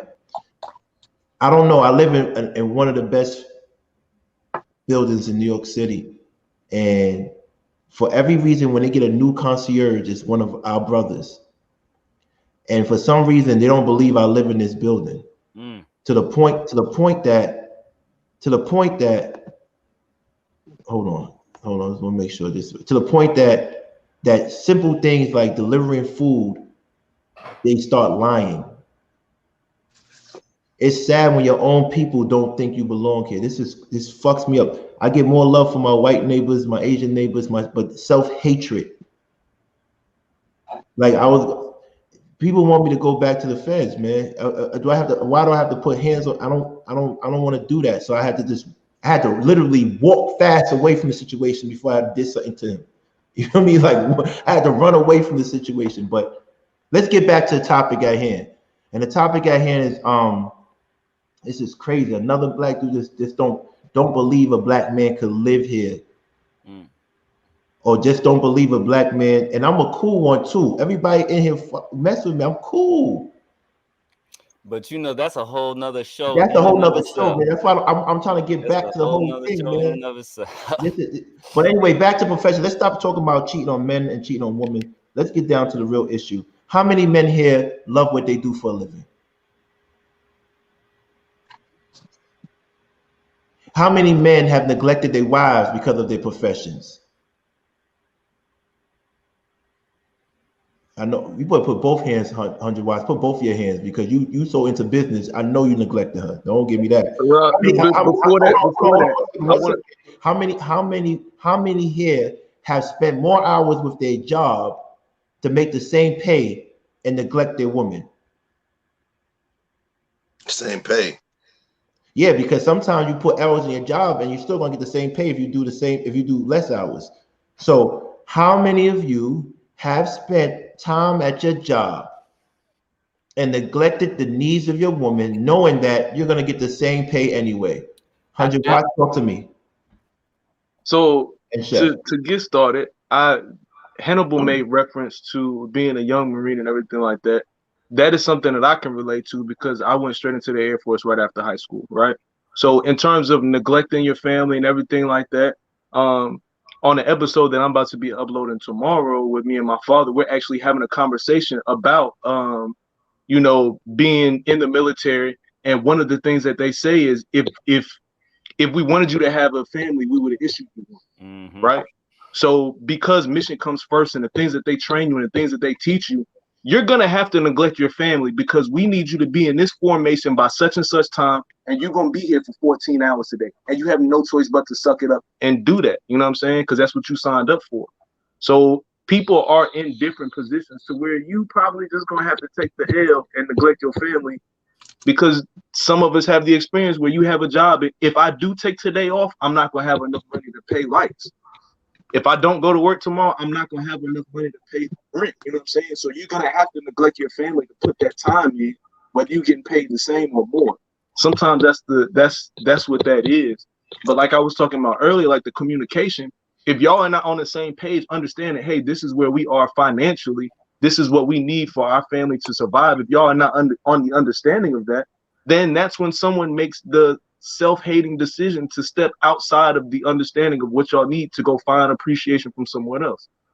Like, if you know that I have to put in 50 hours this week for our bills to get paid, don't get mad at me when I end up with 55. I did more work than needed to be done in order for us to survive. Like, I did what we needed to survive, plus did a little extra so we can possibly have time for ourselves later on. That's what I'm looking at it as. Jeff? Yeah. My situation, yeah.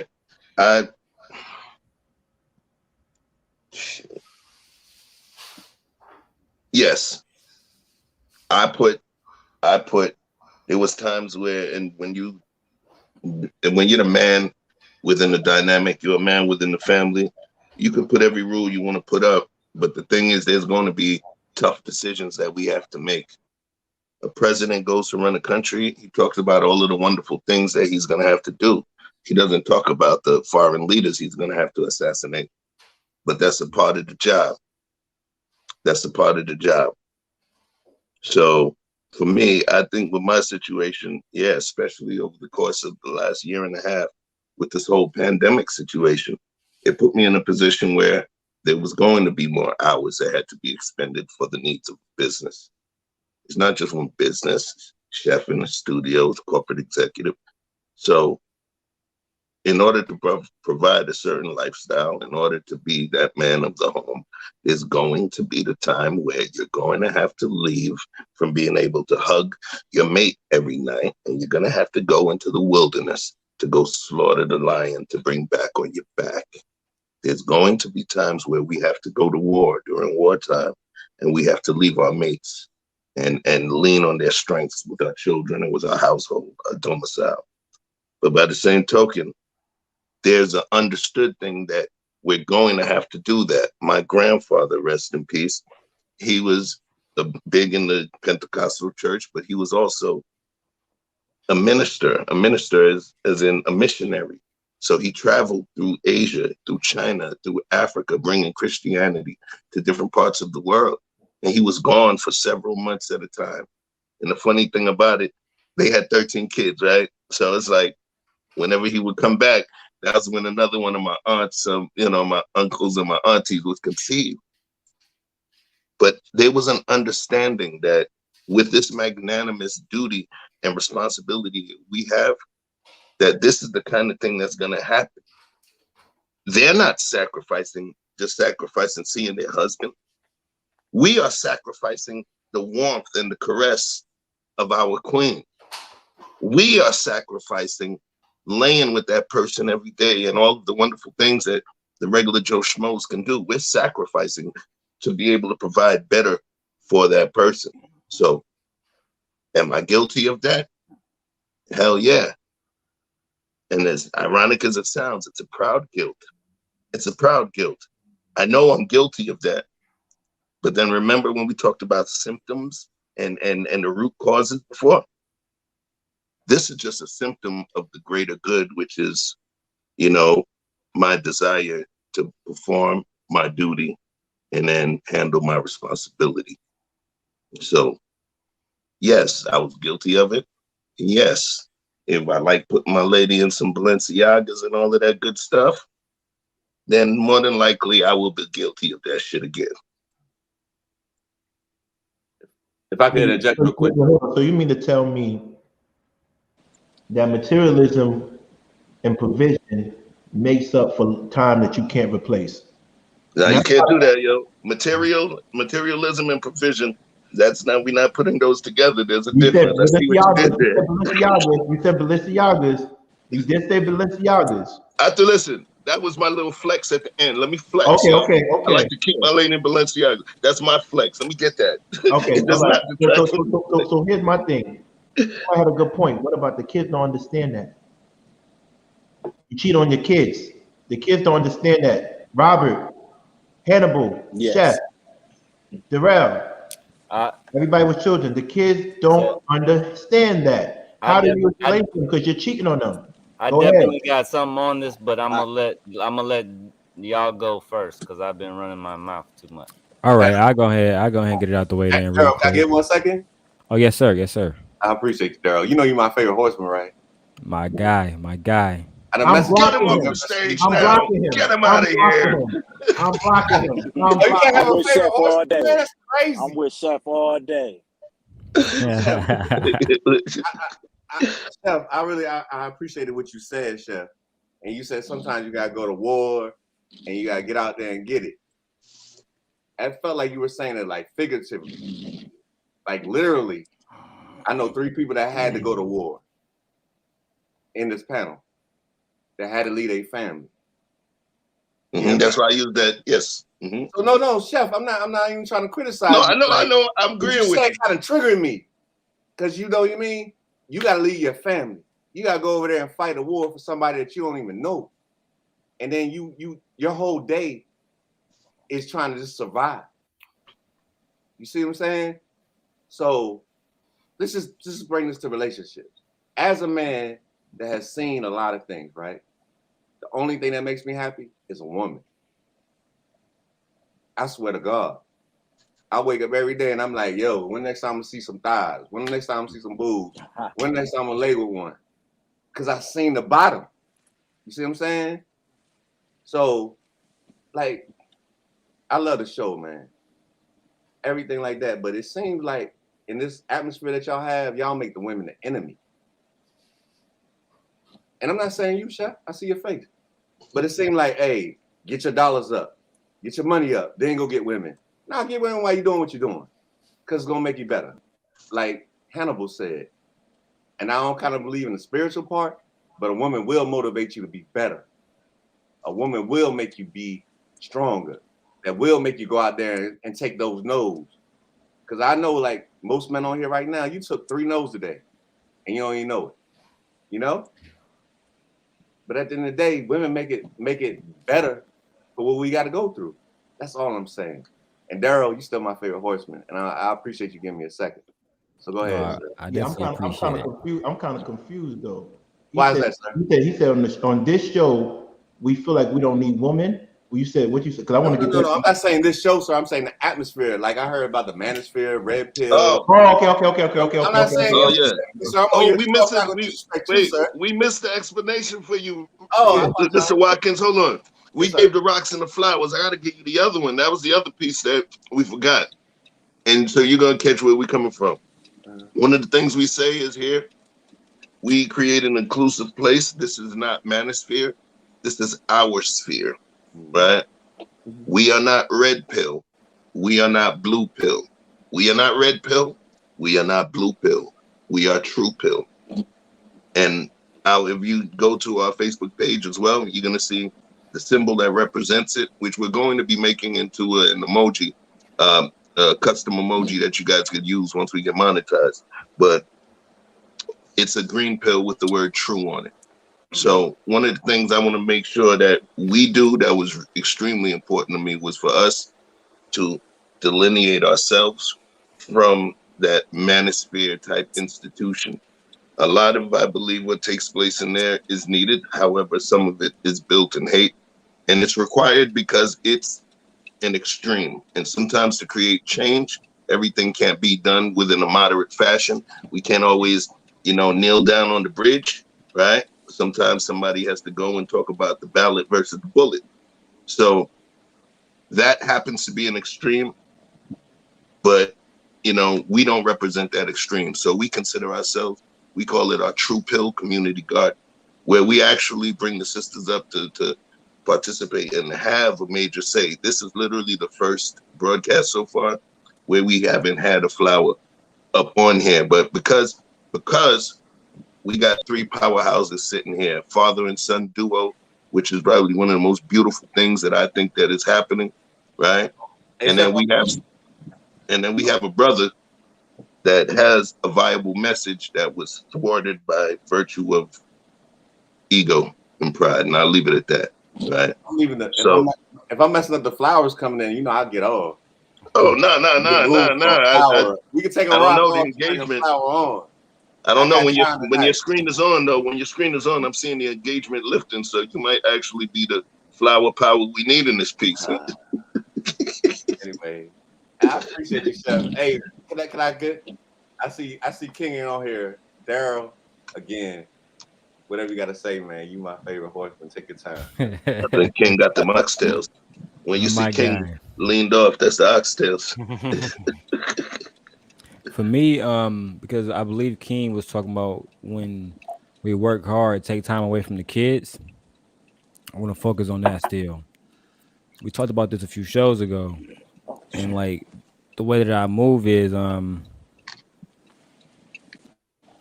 the end of the day, we can buy our time back depending on what kind of hustle you have, right? And a lot of men believe that you can only make money on some 9 to 5 type shit, but that's not true.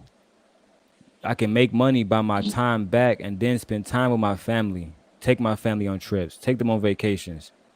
I think it's better for men to be proactive about, if I'm gonna give somebody 40 hours every week and I'm making the exact same paycheck, and I'm watching the dude who throw parties and the dude who do this and the female who sell hair or something like that, and they using the same 40 hours every week and they coming up with thousands. I think that dude need to ask himself, what the fuck am I doing wrong? And what could I be doing better to put myself in a position to buy my time back? That's what this is all about, financial freedom, right? Financial freedom. If you're not financially free, everything else is just verbiage and talk. You have no real power. That's just my opinion. And Hannibal, I mean that as a collective unit, right? As a collective unit, I can't go to war if I can't purchase ammo. I can't go to war if I can't feed my troops. I can't covenant a woman if I can't keep her completely fed. And that might depend on what she wants. She might be like Chef Lady. She might want the Balenciagas. Then what you gonna do? You gonna make excuses? Come on, man. So for me, it's all about to go back to with the kids. Right, we talked about that too a few shows ago. How much child support will we give? I said 100. Oh, you need 5,000. I got 5,000. Take it, because I'm gonna go back out and make more, right? Because you my family. This is my child. So for me, it's all about hustling, making money, and then putting yourself in a position to buy your time back. You would never be able to do that if you work in 60 hours at General Motors or something like that, right? You might get a month off, what they call it, paid time off, but you'll never be in a position where a lot of entrepreneurs are, where we can work half of the year, spend the other half chilling. We can work 3/4 of the year, spend the last quarter. I'm not looking at no more stocks. I'm not checking no aftermarket stock, nothing, because I'm set. Right. So I think that's something that black men need to really, really, really invest in.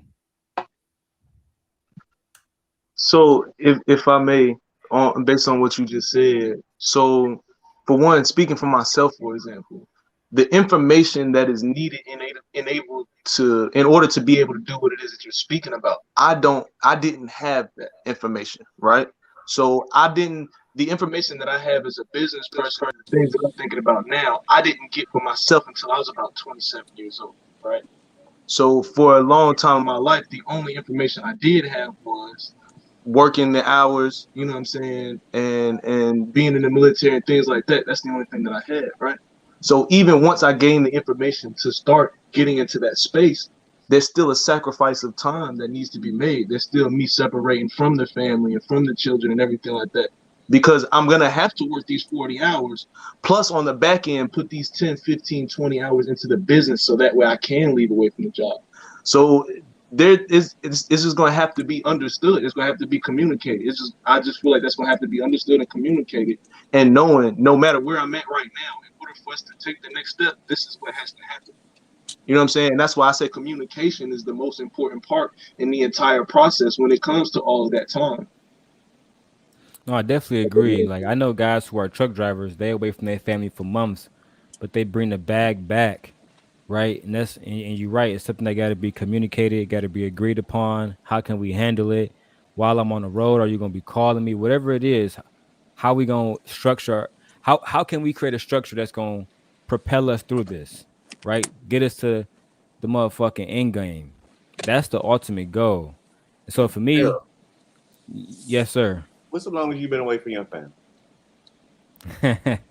When I was away, and I then heard all the drama. I'm not talking about the drama part, but Right. How many months have you been away from your family? Not long at all, fam. About 47 days to be exact. 47 days, and I heard you spaz the hell out, right? Oh no, that was a whole different situation. That okay, was, I apologize. Let's not do that. Let's not do that, Darrel. That was months. My bad. No, you good, fam. We good. We let's good. talk about this though, Darrel, because a lot of things you say is like, all right, you away from your family for months. All right, let's be related. I know Hannibal could say something to you like he's been away from his family for 18 months, right? Mm-hmm. That's probably how he lost his first wife, and now he got to move back in. You see what I'm saying? Everybody got a different story, but at the end of the day, we are where we are. Right. Can I throw a little something in the mix? Go ahead. Only with your permission, Mr. Watkins. I'm sorry, I did not want to interrupt. Hannibal, that's why I said your name, Hannibal, because I wanted you to say something because you're a Marine. Show you right. You've been through something deeper than me. And I will lay a lot of the blame for my first marriage dissolution at the feet of the Marine Corps, but not all of it. I should not have married that woman after only knowing her for 6 months. That was another big part. I remember my dad telling me, how you gonna get married? You don't know her. You barely know yourself. Damn. And I wish I'd had the wisdom to let that affect my decision making, but I didn't. Now, speaking of my dad, aside from him, the only person who's had more of an influence on me is El Haj Malik El Shabazz, brother Omar Wale, Malcolm X. Now, I bring him up because we're talking about cheating on our spouse with our jobs. But some people might look at Malcolm X's life and say he cheated on his family for the Nation of Islam and the work. Take it there. And for the work that he was required to do within the nation. But guess what? 100 Watts, you nailed it on the head, brother. You said communication. Malcolm X met Betty Shabazz within the nation. They had talked about and they understood the nature of Malcolm's work. I bet you when they got married, Betty knew that he would be out of the house a lot. And the kids did not. So let's talk about the kids, because when he was killed in front of his kids, and Betty was pregnant. He left 6 girls to deal with his assassination and absence. I bet you Betty did not regret him putting himself in harm's way, because they communicated before they got married. You dig? Now those girls suffered the most. But if you listen to Ilyasa talk today, she don't lament her dad's service, because she has a connection to her people and to her community's collective needs. She missed him, and she experienced his absence in a way that only a person who loses a parent as a child can. It's a trauma unlike no other. But guess what? When she came into the knowledge of her people and her history, she probably said, he did what he had to do for all of us. And that's why I admire him so much. One of the many reasons, because I don't think that his service was cheating, because him and Betty was on one accord. Now, if you marry a woman and you say, I'm going to be home as much as you going to be home, then you take on a job that requires you to work 100 hours a week somewhere, you are cheating. You sold her a false bill of goods. Ooh. You said you was home Hannibal, as much. Hannibal. You know I like to start trouble. This is a battle of school of thought. Show you right. Push back, brother. No, you just pushed back on Chef. Did I? You just pushed back on Chef. You're on mute. Actually, he didn't push back. You know my pushback face. He didn't push back, and I'm gonna say why. Specifically, what he stated was, when you enter into it, if you're coming with a specific set of goods and a specific understanding, then she knows what she's buying into. If you deviate from the path, right, then that's something different. But just the same way within corporations, within business, we make an agreement based on certain quid pro quo, transactional agreement, right? If at some point the dynamics and the variables change within the marketplace, what do? Renegotiate. We renegotiate. So what he stated, that's why there's no pushback. What he stated was fluid. It didn't take anything away from what I said. What he stated was that how you enter into that union and the list of variables that you bring to that union based on that agreement. So in the end, that's the way it's supposed to be. And if your life changes in a certain way, guess what? It requires a renegotiation. I'm going to give you personal, right? The lady that I'm dealing with, I met her 14 years ago, right? She was my boss. She was my boss, okay? Now, I had financial wherewithal based on the stuff that I was doing outside of that company with the music and all of that, publishing. But she was my boss. And within that situation, she was up here, I was here.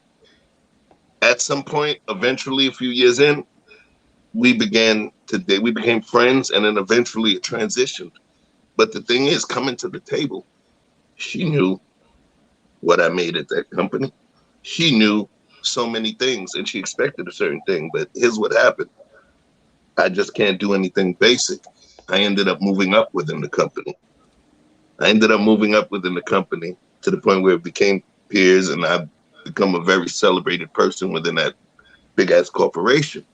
So now it changed. So now they want me to bring my magic.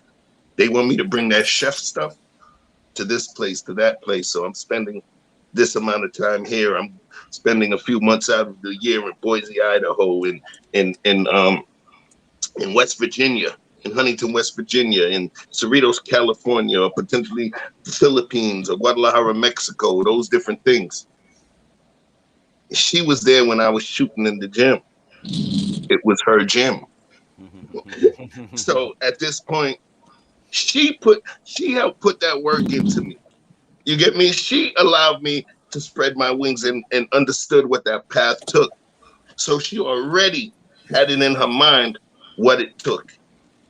And without taking anything away from her, she hoisted me up. I ended up having a few more accolades than her. But when I say it, she chose to become the background to my foreground, you know? So that situation, I didn't even have to renegotiate. She understood this was going to be what happened. Oh, snap. He's about to go further. He's about to make it happen. Nah, go ahead. Do your thing. Do your thing, baby. Go. So there's absolutely no pushback. There's absolutely no pushback at all. I agree with everything that he said, you know? Listen, you know me, Hannibal. That's how I start my little trouble. So I get some school of thought flowing here.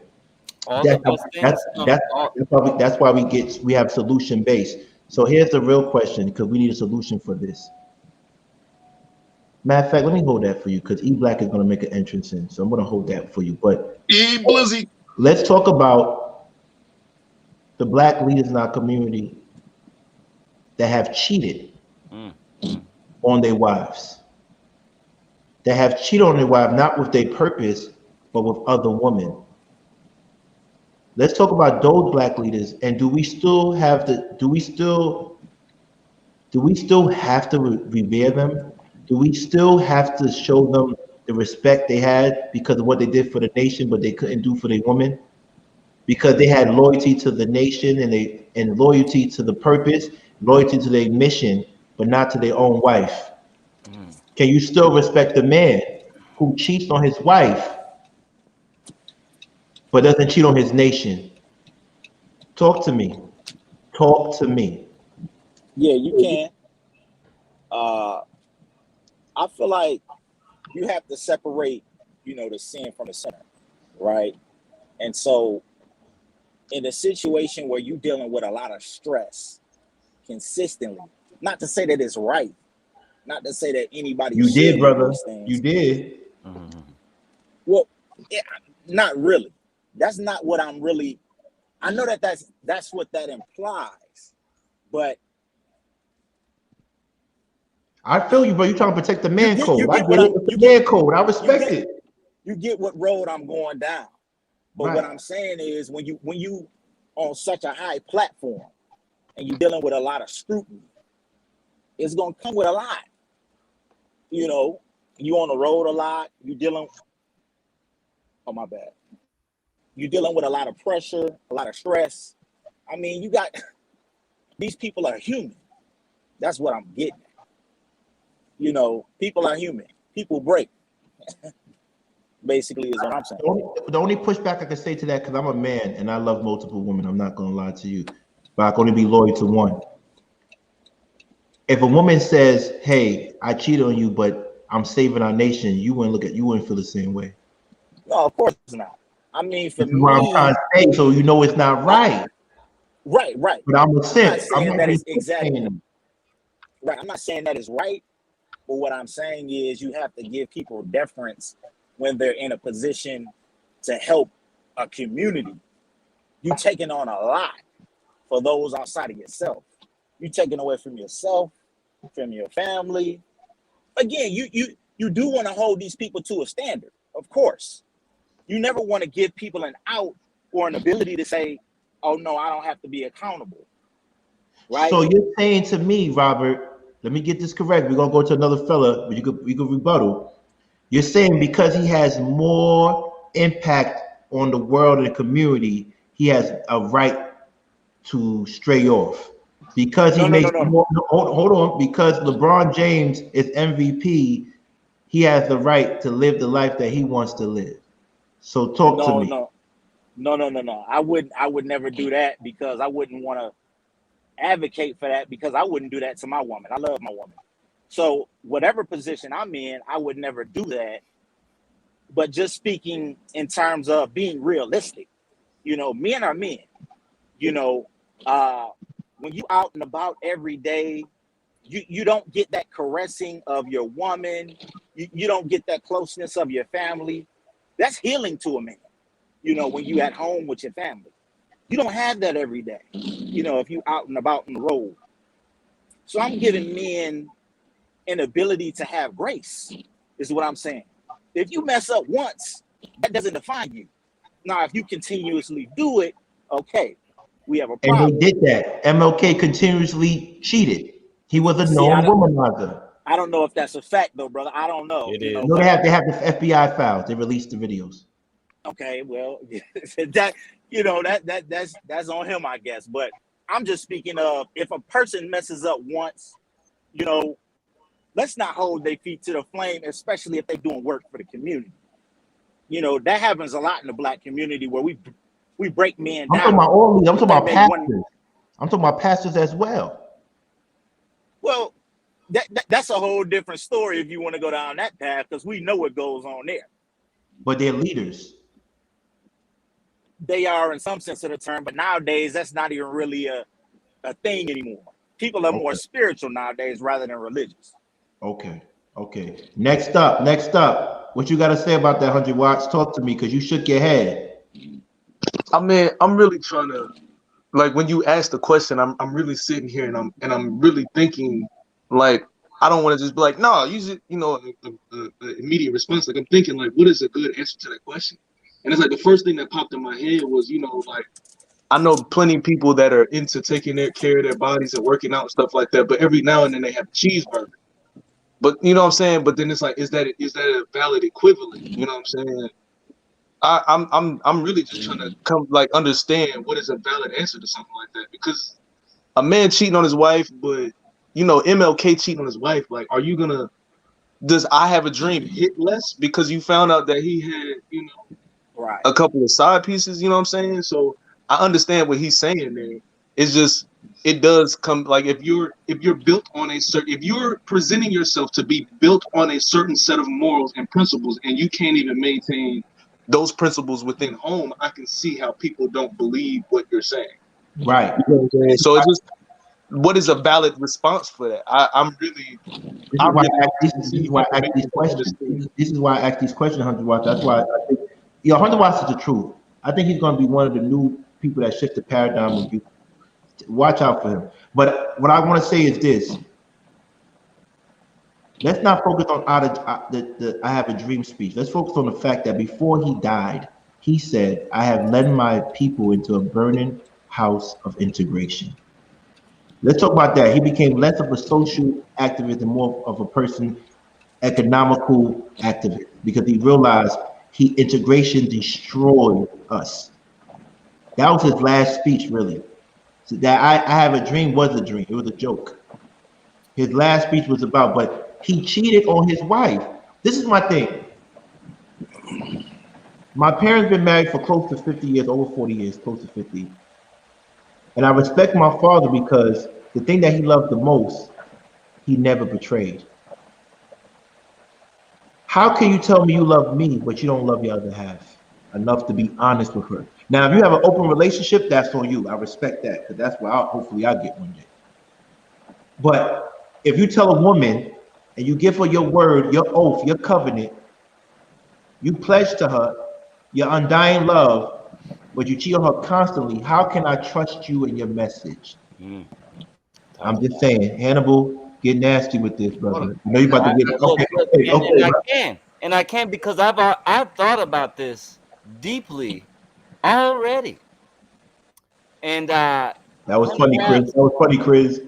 100 watts. Let me throw something at you that I think you'll be able to use for a long time.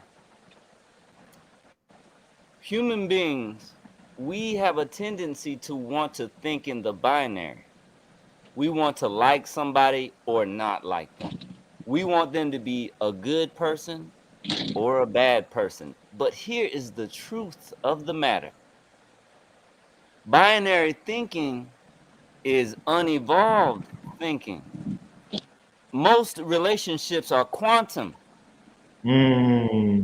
Okay, and quantum means that without absolutes, all permutations of the situation. You may on one day be 93% good and 7% bad, and on another day you might be 50% good and 50% bad. We have to be able to say that what I like about you is this and what I don't like about you is this. We had to be able to say, you know what? You got your flaws. I got my flaws. You have these merits and virtues. Okay. They don't necessarily cancel each other out. They don't have, they have proportional weight. MLK's service is undeniable. And a lot of people, they try to take away from his service because they have never served. They have never served. They have never served. I would have been in the nation back in 1955 when Malcolm X was alive.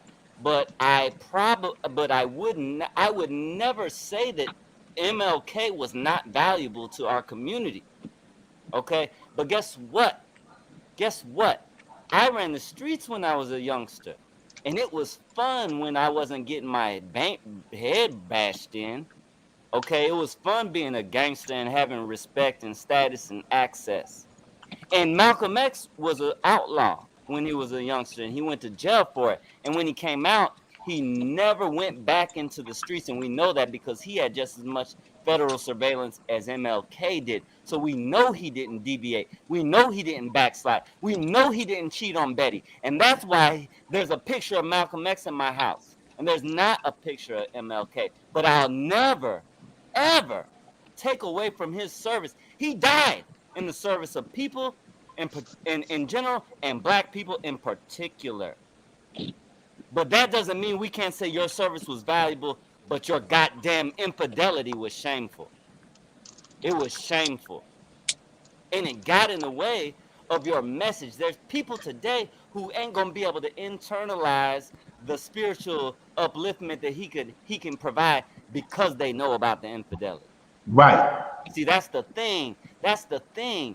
Like I said, you can do anything you want in life if you can accept the repercussions. So if you cheat and you get caught, guess what? Guess what? Your message is watered down now. Why is that, Hannibal? Why is that, Hannibal? I want to be quiet. So no, don't because I don't feel disrespected just because you challenge my opinion. So let me ask you this: so this man did so many great things. Yes. And then I'm sorry, King. You threw a rock and I was in the bathroom and I was trying to get back quick. I'm taking my people into a burning house of integration. You threw that rock and then you ran away from it. I want to come back to you on that part if I have a moment, sir. But Hannibal, you made the comment. So his infidelity, his adultery took away from him building up 38 million black people. I didn't say to what degree. It's like Barry Bonds. He got an asterisk by his record, right? Why? Right. He still got the record. Why? He still got Barry Bonds still got the record. I'm gonna tell you why. In my opinion, and this is just my opinion. In my opinion, the true evolution of humankind is found in restraint. When we exercise restraint, when we can get above our base instincts. Our base instincts is I'm horny, I'm trying to fuck something. Now, if you got enough restraint to say smoke session, if we got enough restraint to as an evolved human being to say, I'm horny, but I am not supposed to fuck this person, so I'm not gonna do it. That's the mark, in my opinion, of an evolved person, to be able to exercise restraint and conquer your base instincts. I don't want to keep going back and forth with you, Hannibal. But let me say, your culture is what? You're 100% African American, or? So I'm glad you asked. Yes, sir. I have a white parent and a black parent. I was raised with my black parent. My mother is white. She couldn't handle no kids because of her health issues. Understood, Hannibal. Understood, Hannibal. Thank you for sharing with them. listen, Hannibal, I tell people all the time, we had a big discussion about this before interracial relationships, and they said, you are the race of your mother. I don't agree with that. You are the race that you identify with and you were raised by. That's what I feel. You are 100% black man to me. Let me tell you something, King, and not to be presumptuous and everything, but I honestly think that this is good fodder for future conversations, because all too often in our community we don't have a good understanding of racial dynamics. Right. And we also tend to presume that there's only one way there's only one kind of blackness. You know, there's a bunch of and there's a lot So that's honestly That's why it's called diaspora. right. So That's why it's diaspora. But finish what you were saying, Mr. Watkins. I appreciate it, King. So it just hurt my heart, Hannibal, that you said there's an asterisk next to Martin Luther King. And you know what? It hurts me too. Just because he cheated, man. Come on, Hannibal. So let me throw some at you, brother. Can I throw some at you, sir? Please. I can't hear. Throw some at you? Yes. I can't hear nothing Hannibal's saying. What? For some reason, he sounds pixelated to me. But is he saying that Martin Luther King was? You can't trust in Martin Luther King because of what he did. Is that what I'm saying? There's an asterisk by. Oh, my bad. I can't barely hear him. I don't know why, but can y'all hear me? Bad. I can hear you. Okay, it might. Yeah, I don't know why. I'm not no tech guru. No, I mean. But here's my thing. I don't want to be look like I'm shitting on Dr. King, because here's the thing. I'm not no nonviolent. I didn't subscribe to his turn the other cheek and nonviolent stuff. I don't philosophically agree with the modality by which he got down, but his service is admirable and respectable. But I'm going to tell you this: the number one strength, the biggest black power move, is to show love to your spouse and your kids and be the best to them as possible, because the family is the root of the community, and the community is the root of the village, and the village is the root of the city, and the city state. It's extrapolated to the world. Wow. If we had stronger personal relationships, I want to pose a stronger question. Wait, you gotta let him finish, and y'all can jump in. So my point is this: if we had stronger relationships, we'd have stronger communities. When we degrade our most important relationships, it by extension, we're degrading the quality of our community. Absolutely. Trust is important. Betrayal is real and it's harmful. Right. It's a serious injury. Coretta suffered. You know, she suffered. And she suffered unnecessarily. Betty suffered, but she didn't suffer in the way Coretta suffered. You did? Mind you, Dr. Martin Luther King just wasn't an activist. He was a ordained minister who got his doctorate degree from BU, went to Morehouse College. Let's not play with this man. He's not a regular dude. For him to succumb to his fleshly desires makes me question a lot of things. That's why I would say Dr. Martin Luther King was premature in his philosophy. That's why he changed up at the end. He literally changed up at the end. King, that's what I want to talk to you about. Why do you think you say he changed up? Yeah. You don't think he understood more? No, he changed up because I have a dream that my people will be integrated into American society. Yes. When he died, he said, "Oh my God, I've led my people into a burning house of integration.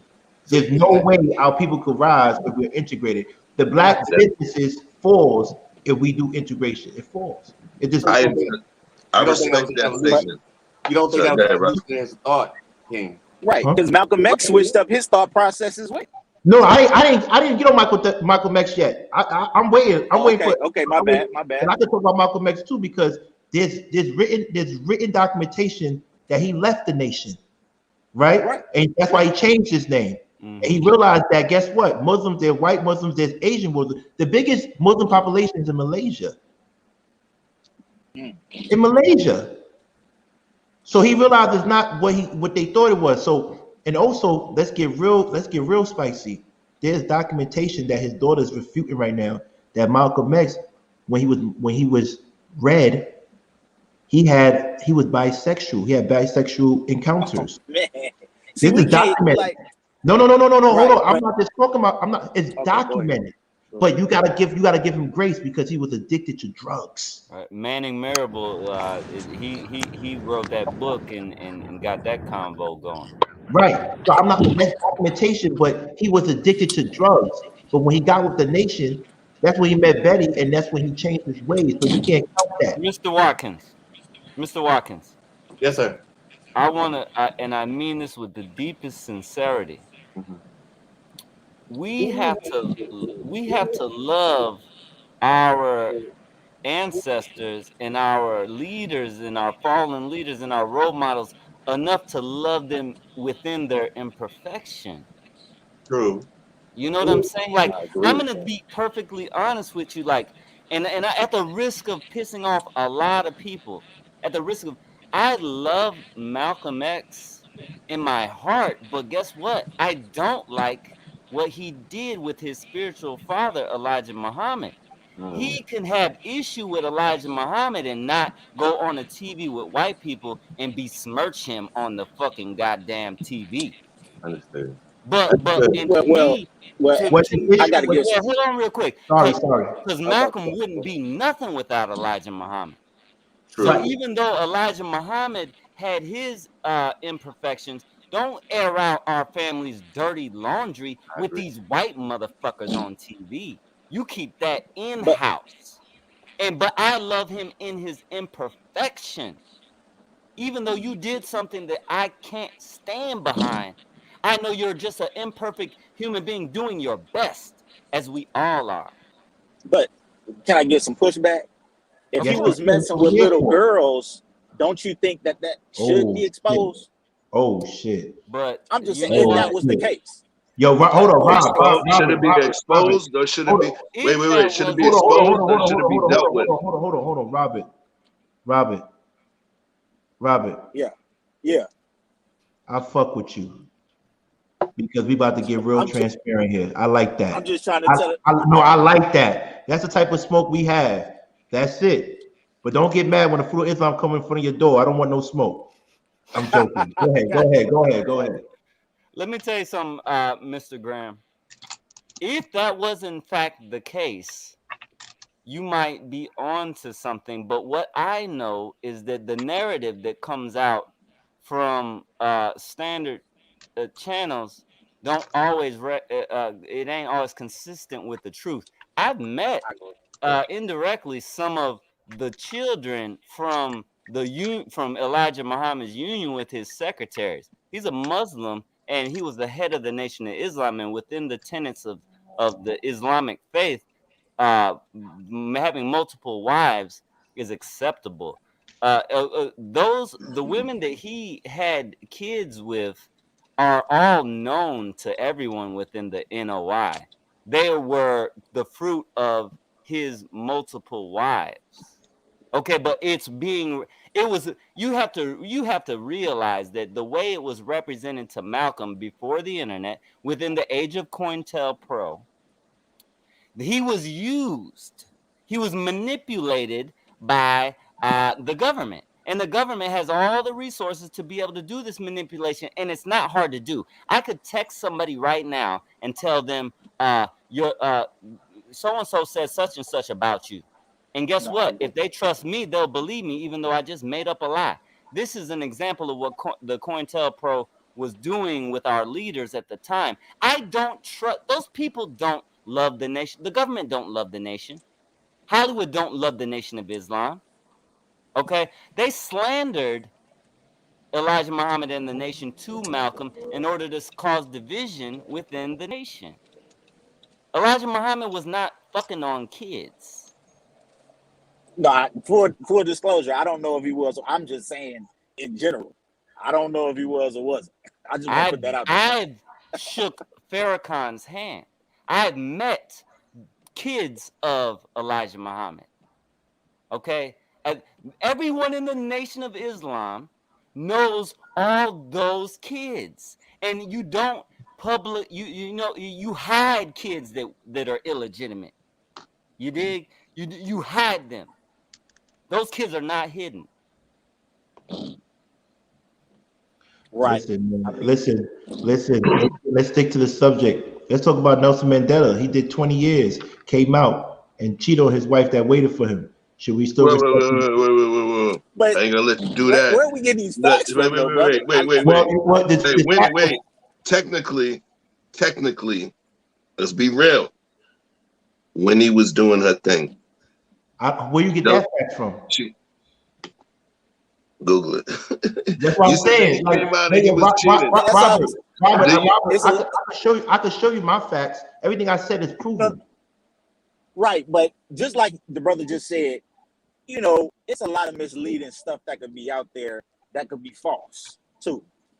I mean, you know, but no, for the sake of Dr. Martin conversation, Luther I King get it. wasn't false. FBI released a video. He said this is the what he said, the NWAC, what, pussy eaters? That's what he said, right? Am I right or wrong, Chef? There was an alleged audio tape where it was him, Abernathy, and some of the other brothers that he was on the road with, and they had a woman in the room, and you know they had women in the room, and they were having themselves a grand old time. And I'm gonna do my MLK voice, man. After this, we might need to change ourselves to the National Association of Colored Pussy Eaters. And it was an actual tape that was played in MLK's voice. Malcolm X never said that. Pardon me, Flowers. Those are not my words. Dr. King was a really witty brother as well. Can I get 1 second, man? My grandmother did not like Martin Luther King. My grandmother thought he was a troublemaker. So I had that part of it. And Hannibal, I respect Nation of Islam, everything. I had final calls and I had all the tapes and everything. The sexuality and what they did on the part on their own personal time, I don't care about. Right. I care about what they did, the movement they made. And Hannibal, I am triggered. My emotions are high because my first book was autobiography of Malcolm X. He told his own story through Alex Haley. So I respect him for that. Right. Martin Luther King, I respect him for the nonviolence. Right. You know what I mean? Like, we weren't there in the 60s when they were doing what they were doing. So ain't no telling. You know what I mean? But when I agree with that. Podium, All right, wait. Well, I gotta say something real quick. yes, King, you know, I say stuff and then sometimes people tend to think that how quickly I answer or say stuff, sometimes people tend to think it's bullshit. You know what I'm saying? But just I didn't get to say that piece. I want you to Google Dali Mpofu. DALIMPOFU. He was the younger man that Winnie Mandela had been having the affair with during the time he was in prison. He was the younger dude. And that was the reason for Mandela's divorce. She was having an affair with a young man. He didn't make a big issue of it, you know, until after he came out and all of the fanfare and everything.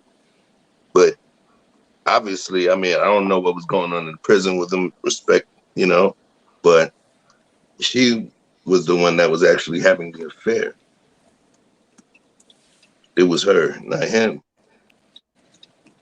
So if that's the case, we gotta evaluate that part. But no, we gotta. Dali Mpofu. I MPOFU. looked it up. I stand corrected. I'm going to do more research, but it was a love letter that incriminated Wendy Mandela for cheating. And so that's why y'all Flowers, they're not off the hook either. A lot of freedom fighters, women were cheating too. You're not off the hook either. Does that take away the message from me? Yes, I look at her a little bit different. I do. As one of the younger, King? But I want to ask directly. Can I give a second, King? Why do you look at her differently, though? I look at her differently because when you have leaders of that stature, they are human. I understand. But when you make an oath, or you pledge to protect and lead your nation, it goes back to what I said yesterday and Hannibal said today. Exactly the same. The family unit is the strongest unit, it's the cornerstone for a nation. Without a family, you have no community. Without a community, you have no nation. It's really, so they are our leaders. Why are they representing infidelity? Where are we going to get, why is fidelity in marriage a myth? There needs to be some real human examples out there. If there's no, I'm not going to give that example, so I need someone to do it because I'm not doing it. My father did it. Hold him accountable for that. My father did it. My father's a real example, but I can't do it. So I need more examples of how marriage should look. I shouldn't be the only example of how marriage should look or non-marriage. That's the point. Last thing, King. Why is marriage the prize? Say again? Why is marriage the prize? No. Why do you have to be married? No, I'm not married. I'm 41. I'm not married. But I'm saying, but you want to be married, right? No. I want to be in love. Okay. I want to be in love. But for me to carry my legacy, I told myself, I made an oath with myself. I'm not having kids before marriage. And I haven't had a kid. And I'm smashing everybody, bro. I'm joking. It's a joke. Work with me. But you know what I'm saying? At the end of the day, I really believe that the marriage institution is for legacy building. It's for community building. Being in love is an individualistic thing. Being married is a communal thing. And that's what, as Africans, part of the Ewe tribe, Maoli, Ghanaian, Maoli, the last name Homeku means anything that happens bad to you happens within your own family. So you have to treat everyone close to you good. How do you treat people close to you good? You take care of them by commitment and by provision and by protection. It's all about the unit. And we do not have a unit. Marriage is for the community. Love is for the individual. You can love someone but won't marry them because they don't add value to your family, your last name. And you can marry someone you don't love because that person adds value to your last name and legacy. I take marriage as a business deal. I never took marriage as love. Can they coexist? Absolutely. But they are not synonymous. They are not synonymous. I wanna speak on a because I've been sitting here listening and thinking this entire time. So I wanted to speak on an idea that I'm having right now. Right? It was mentioned earlier something to the effect of separating, the philosophy from the philosopher, right? The art from the arts, or something to that effect. I'm really sitting and thinking of it now, like, if we're gonna look at, for example, the Honorable Elijah Muhammad, right? If we're gonna look at him and people start talking about the children that he had, right? And you're looking at something that most people would look at as a flaw or something that he's done wrong. But the people that he's leading, the people that he's leading are all walking with flaws as well, right? How are you going to be someone who may be a drug addict or a drug dealer or someone like that, and to say that this man should not be respected because he had decided to have sex with someone other than his wife? You know what I'm saying? If this man has an ideal and a philosophy and something that would actually contribute to the growth and development of an entire community, versus you just being someone who just stays in your mama's house and you just selling drugs, how are you going to judge this man for that one part of his life when you're making a long list of bad decisions in your life? So with to that, your response would be what? Well, I'm going to say it again. With Malcolm X, my clock of integrity and moral compass started when he joined the nation. It never started when he was a drug addict or a pimp or allegedly an escort. It never started then. It started once you make that oath. That's when the clock starts for me. That's why I didn't respect Dr. Martin Luther King that much, because he made an oath as an ordained minister. Once you make that oath, the clock starts. The day you become a doctor, you take the Hippocratic oath. That's when you start. Anything before that, I don't care. You started that day. That's why anybody that knows about fraternity or Masonic rituals, you're born again. Even Christians, you're born again. So to use your example, as a doctor, right? You made a Hippocratic oath to do everything that you can to keep someone alive. I don't remember it exactly, right? But your job is basically to do what you can to provide science and medicine to keep this person alive or healthy, right? Pretty much. So if someone comes in and they've been a smoker their entire life, like, how can you hold me responsible for your lungs being bad? Right? I don't get that. So if you're living your life making bad decisions, but you come to me for this magical surgery or this magical pill that's going to make your life better, right? Mm-hmm. You've made all of these bad decisions, but you're looking to me for the magic cure. I've told you this entire time what's going to keep you. Don't smoke cigarettes. That's what's going to keep you healthy. I've told you this entire time. But you chose. The thing is, I want to answer that one. Yeah, please. I get what he's saying too, but no, I get what you're saying. I get what you're saying. 100. Here's the thing, and this is critical.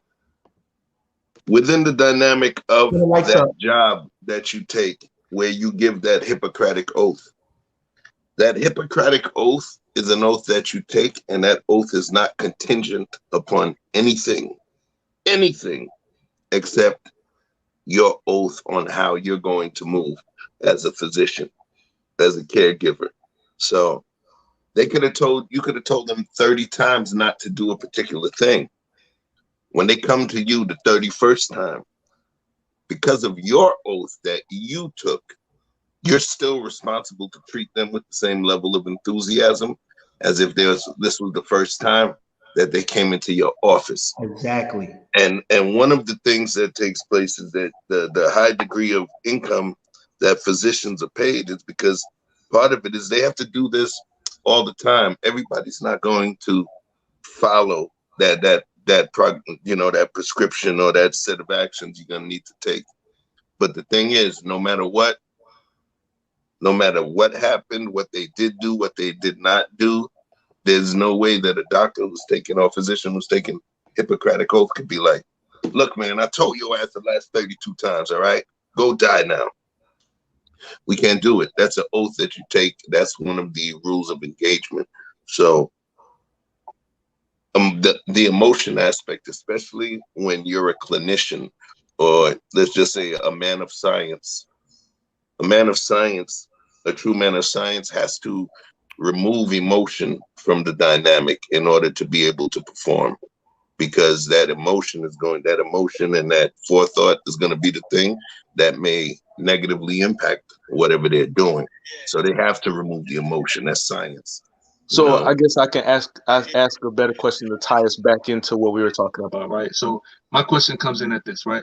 If you're an ordained minister, you've been preaching this word, you've been on this mission, you've been on it for about 12 years, right? And you're in year 12 and something like, your mother passes, you're losing friends and something like that, and you happen to make a mistake and sleep with another woman. So now that past 12 years is erased because of that decision? No, hold on. I don't agree with that. Hold on. Because you're putting variables that's kind of a little bit off tilted right now. So you're saying because we're talking about leaders. We were talking about your mother. You said your mother died, and you still have a wife. So you get what I'm saying, right? You get it, right? I got you. I understand. Yeah, you still have a wife. You made a vow to your wife. So what does your mother dying have to do with that vow? Let's go deeper. If you was Coretta's kid and MLK's kid, and your daddy was cheating on your mother, how would you feel? Would you be? Some people want to give him a pass, but if that was your dad cheating on your mom and you knew about it, would you want to give him a pass? Fuck no, you wouldn't. Fuck no. But that shit would hit different if you was his kid. Different. Hey, I just gotta say this, Hannibal, because you threw it out there. My son know I cheat on his mama. He still love me. Come on now, let's be honest. Of course he love you, and that's why I said we have to be able to love these people with their imperfections. Didn't I say that earlier? Okay. He did say that. I did say that. Yeah, but hold on. Hunter Watts, you was in the Air Force. Yes. You ever heard this? RHIP. You ever heard that? RHIP? Yeah. No, what do you We used to say that, and that means rank has its privileges. But the unspoken part after that is it also has its responsibilities. Heavy. Where's the head of the crown? Heavy head.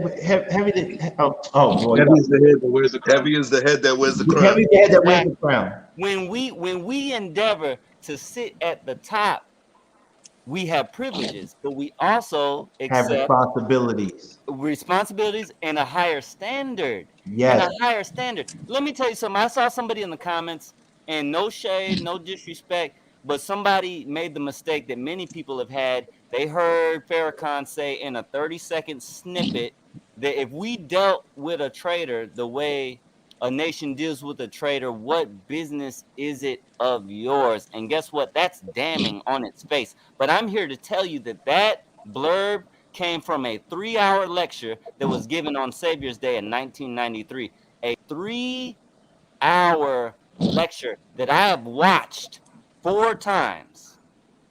And basically, the summary is this: people love the people whose lives were changed by Elijah Muhammad loved him so much that when he said, "Keep your hands off Malcolm X," there's only so much you can do when you're in charge of 10,000 people who love you.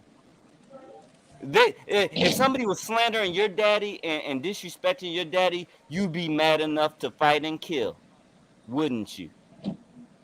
So he said, don't fuck with Malcolm, and some people who was emotional, rightfully so, said, I'm sorry, beloved apostle, fuck him. He's doing damage to the nation, and we're going to deal with him. And there was nothing Farrakhan or Elijah Muhammad could do. And that's what I learned in a 3-hour lecture. We cannot, as responsible adults, form our opinions based upon 30-second extracts from 3-hour lectures. Right. That's a way that the devil and the enemies manipulate us. Right. And so back to the point of the cheating. Thank you. I love Malcolm in his imperfection. I love Martin in his imperfection because I know that they did the best they could. They did the best they could, and they served with the love for us in their heart. But again, if you ask me whose picture hangs in my house, it's Malcolm X. Other side. There you go. So I'm for clarity. I really wanted to ask that question just for conversation, because I think that you took us where I was trying to get us to, like in terms of me receiving the information. So to what it sounds like to me is, I guess there's no better way to say it, you know what I'm saying, accepting people for their imperfections, you know what I'm saying? Because you can't throw the entire message out just because someone has cheated. Right? Is that what you're saying?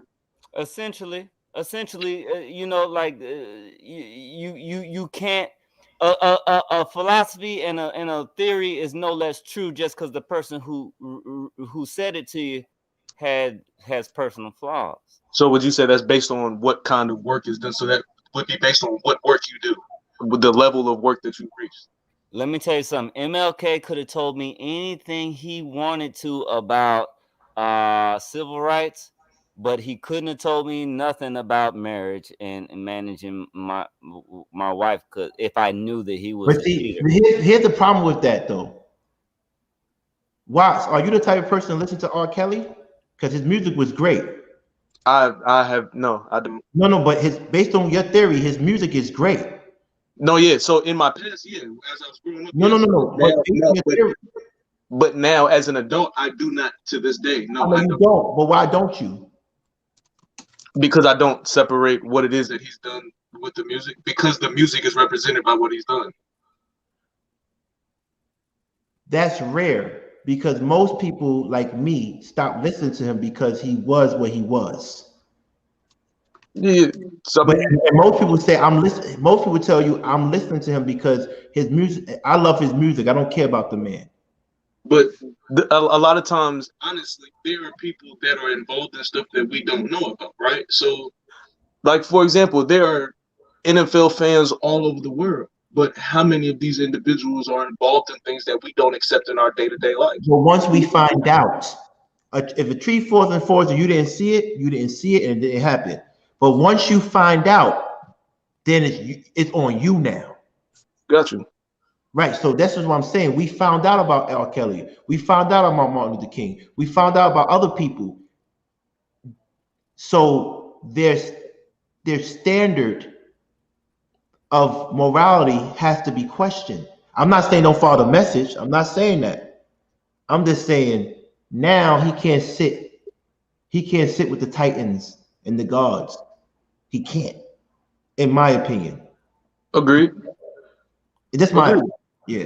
No, I agree, and I mean, you know, it's it is a little difficult to separate the two. You know what I'm saying? But Your mic. Hello? Can you hear me? Yeah. Okay, so I definitely understand what you're saying. Like it's definitely a place there where it's when you find out that kind of information, you know what I'm saying? It's like, yeah, I can't have anything to do with this, right? I want no parts of this. There are you know, people that are in certain industries, when you find out that they're physically abusive with the women around them. I don't want to watch any more of your movies. I don't want to see any more of your games and things like that. So of course that space definitely exists.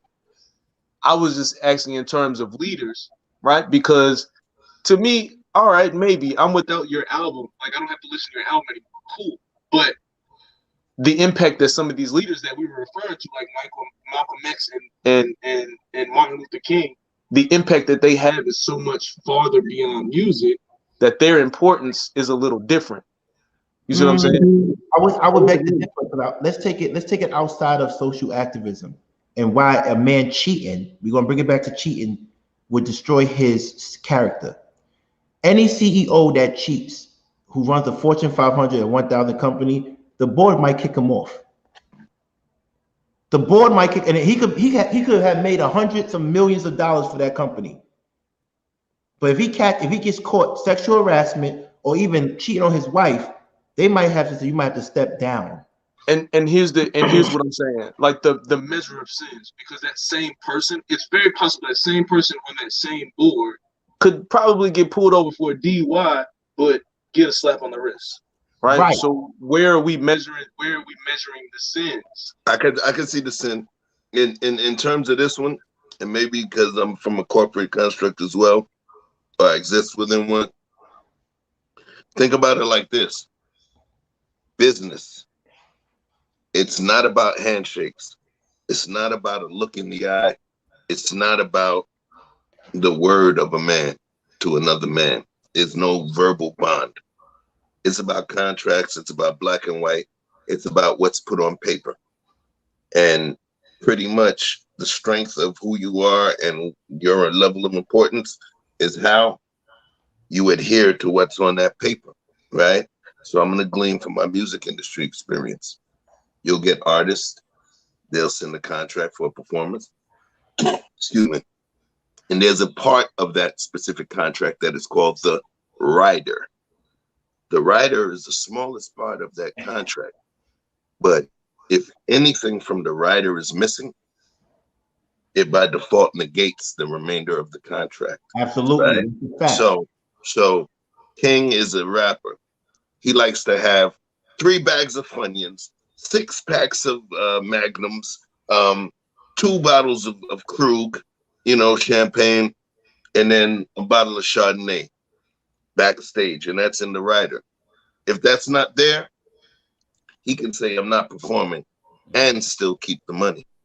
All right. Because you breached a certain amount, a certain part of that contract.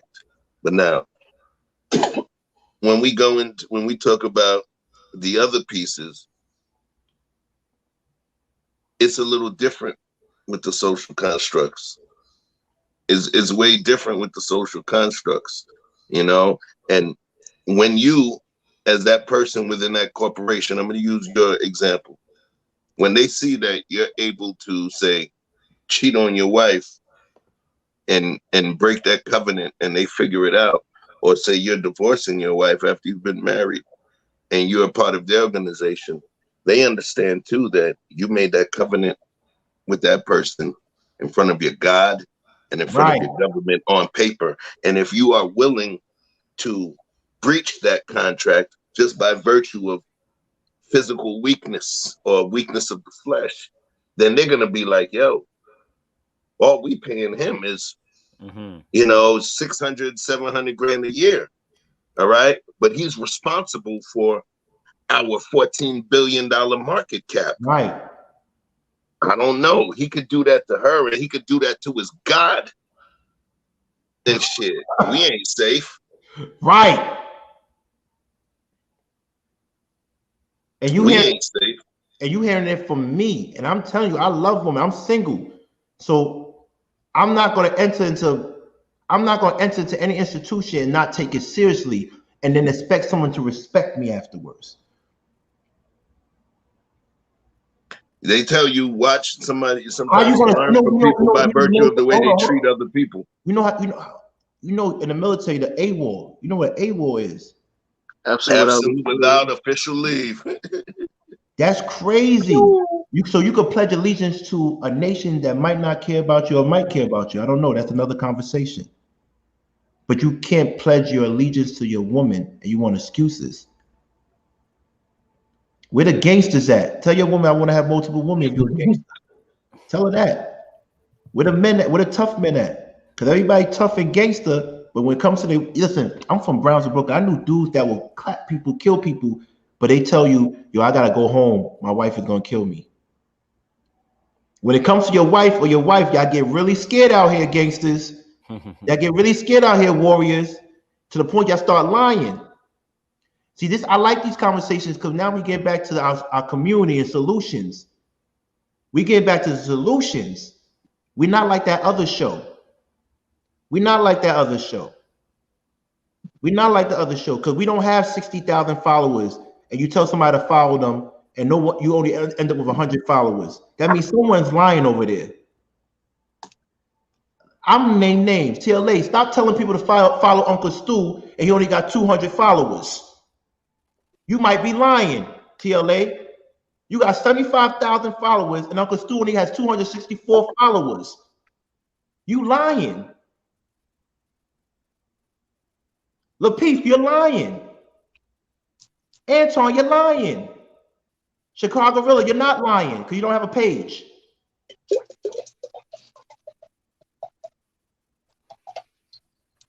I can say that. I don't hold back. I gotta tell the truth. This is our problem. We got leaders lying to the people that really look up to them. When we agree to step into a position of leadership and guidance, a lot comes with that. Like people are relying on, like if you can't honor your obligations, don't sit in that chair.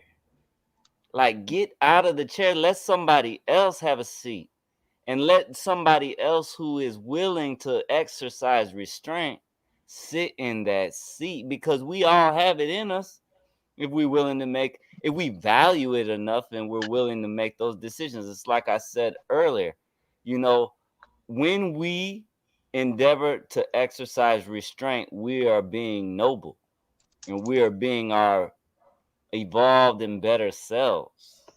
And that's what we should aspire to. And that's who our leaders should be, because guess what? If they're a good example, then maybe watching them will help us rise to that standard and be better and get better outcomes.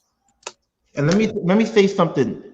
I'm gonna be real with you. I wasn't trying to start trouble. I was just calling a spade a spade.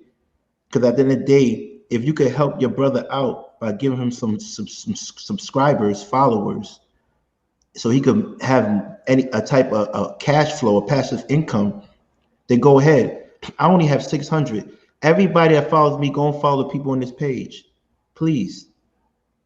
Please. That's what you do. We want everybody to win. Everybody. And if you don't want that, then you live in a pyramid scheme.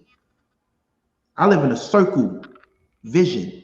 I want everybody to have the same thing. So no disrespect to them, but there was disrespect because I see what's going on. And I'm not respecting it at all. And at the end of the day, when it's said and done, I'm going to speak my mind. And I'm going to let people know on this page, we're about solutions. We're not here to make someone feel bad because they don't live the way you live. 100 Watts has his way of living. We respect it. Mr. Watkins has his way of living. We respect it. Hannibal has his way of living. We respect it. Chef has his way of living. We respect it. Robert Graham has his way of living. We respect it. So at the end of the day, when it's all said and done, we need to really stay focused on making sure we hear different roads to solutions. Because my road might not work for everybody else. I might not mess with Malcolm because of that, or Martin Luther King because of that, but maybe 100 Watts does. But you need to have the opportunity to hear everybody's narrative and stop living a lie. And that's exactly why I'm over here now, not over there. Period. He's with us now. Matter of fact, he's been with us, but we wasn't created yet. We weren't created yet. So with that being said, I just want everybody to understand, listen, I don't want to keep on talking about them, but I do that occasionally because I feel crazy how they treating people and taking advantage of people with these multi-tiered marketing schemes. And people, the only people winning are them. You got to pay these people money so you can start a YouTube page. They got 75,000, 40,000 subscribers, and when you go to their page and spend all this money, you only get 200. Somebody call the accountant. Something's wrong.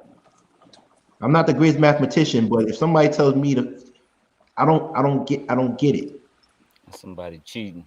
Somebody cheating, or someone doesn't want you to win.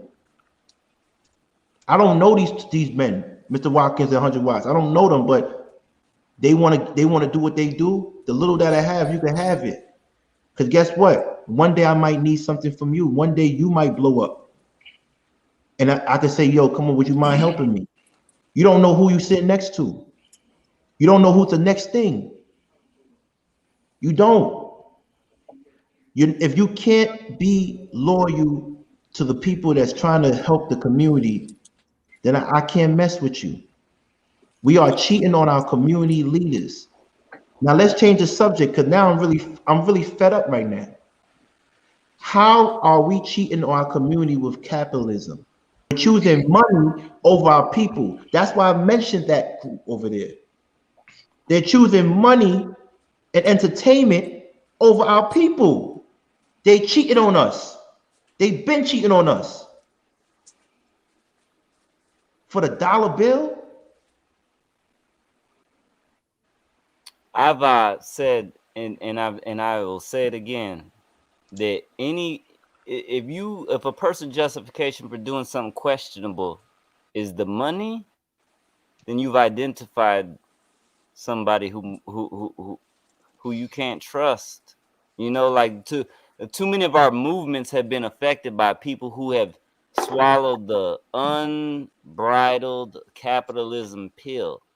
Like I'm not one of these people who just says capitalism in its entirety is complete bullshit. There are aspects of it that that we need to be employing so we can advance. Like you need a little money, you know, to make shit happen.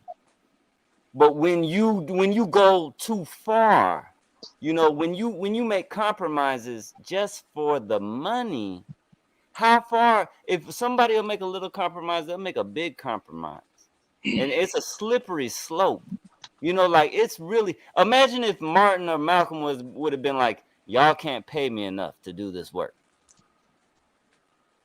How many lives would have not been affected if they demanded a salary that was commensurate with their, you know? At some point, you have to have a motivation greater than money. In capitalism, especially Western capitalism, the dollar bill is the defining attribute. And if you come from a community where, look, I always say this, our community has collective trauma and collective oppression, so the response to that should be collective, right? And collectivism is the antithesis of rabid individualism. And rabid individualism is at the root of capitalism. That's why Jeff Bezos increased his wealth by trillions in 1 year and has people wearing diapers in the warehouse. People wearing diapers because they don't want to lose their job by taking a bathroom break that's too long. And the last thing I'm going to say, if none of that convinces you that Western capitalism and people who subscribe to it completely, if you don't think that they're problematic, then consider this. Consider this. We're in the West. We're in the United States. Nobody's taking capitalism further than the United States. And guess what? Guess what? white people in a lot of states got negative birth rates. How you in the United States, the king of capitalism, how you a member of the dominant society and you got negative birth rates? How is the wealth gap, right? How's this instability in these social settings? To me, if this was the model that was perfect, then the proof would be in, motherfuckers would be doing better than they are. To put it quite frankly and bluntly and crassly. Check this out. When I see a doctor, I ask them how many lives you save. When I see a lawyer, sometimes a criminal lawyer, I say how many people you prevented from going to jail. When I check over there, somebody says I'm a millionaire. I ask them how many millionaires have you made? No one ever stepped up. I went to a board meeting because I'm a board of trustees member. Something I don't want to say too much, but I sat next to a woman who received a scholarship from me, and I didn't even know it. I didn't even know I gave her the scholarship. Because when I create systems, sustainable systems, when I was away in the feds, my scholarship program was still working. So I never got to meet her. When I came out, she sat next to me. I said, where you got the scholarship from? Kofi Homeku Scholarship. I named the scholarship after my father, who's still living.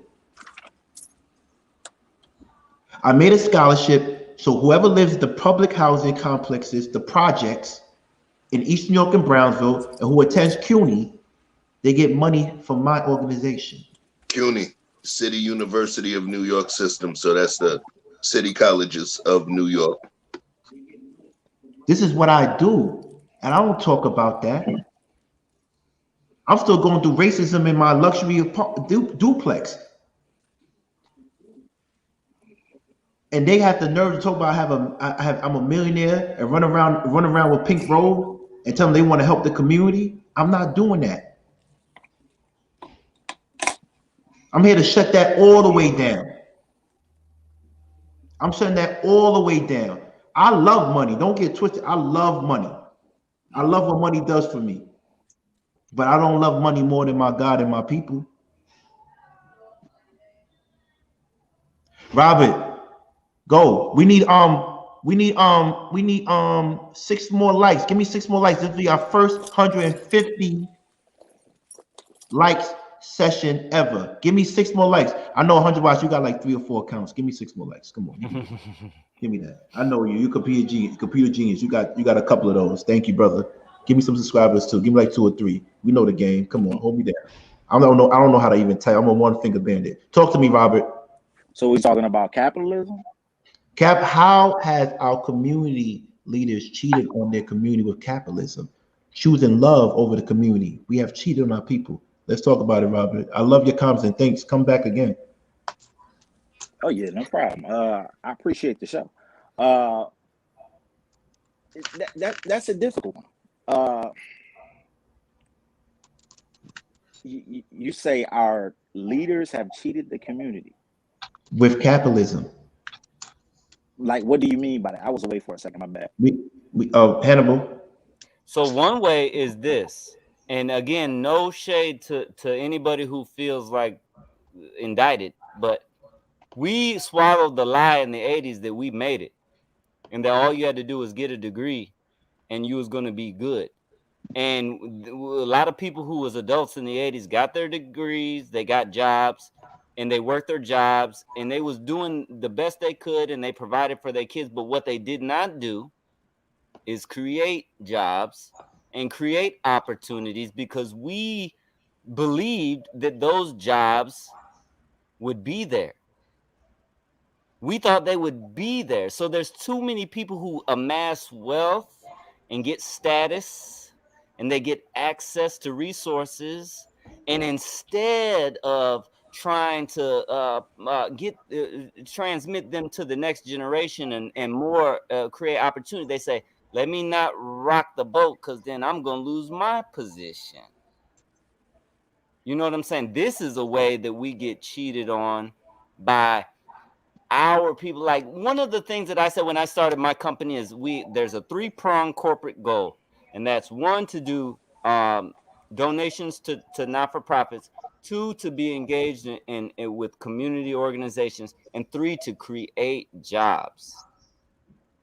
Because I know that if I don't create jobs for people who are traditionally blocked from many employment opportunities, then the jobs, they just won't get jobs. I'm in Chicago. Let me tell you something. 18 to 24-year-old black men, the unemployment rate in Chicago for this age bracket is like 40%. 40%. And there's a number of reasons for it.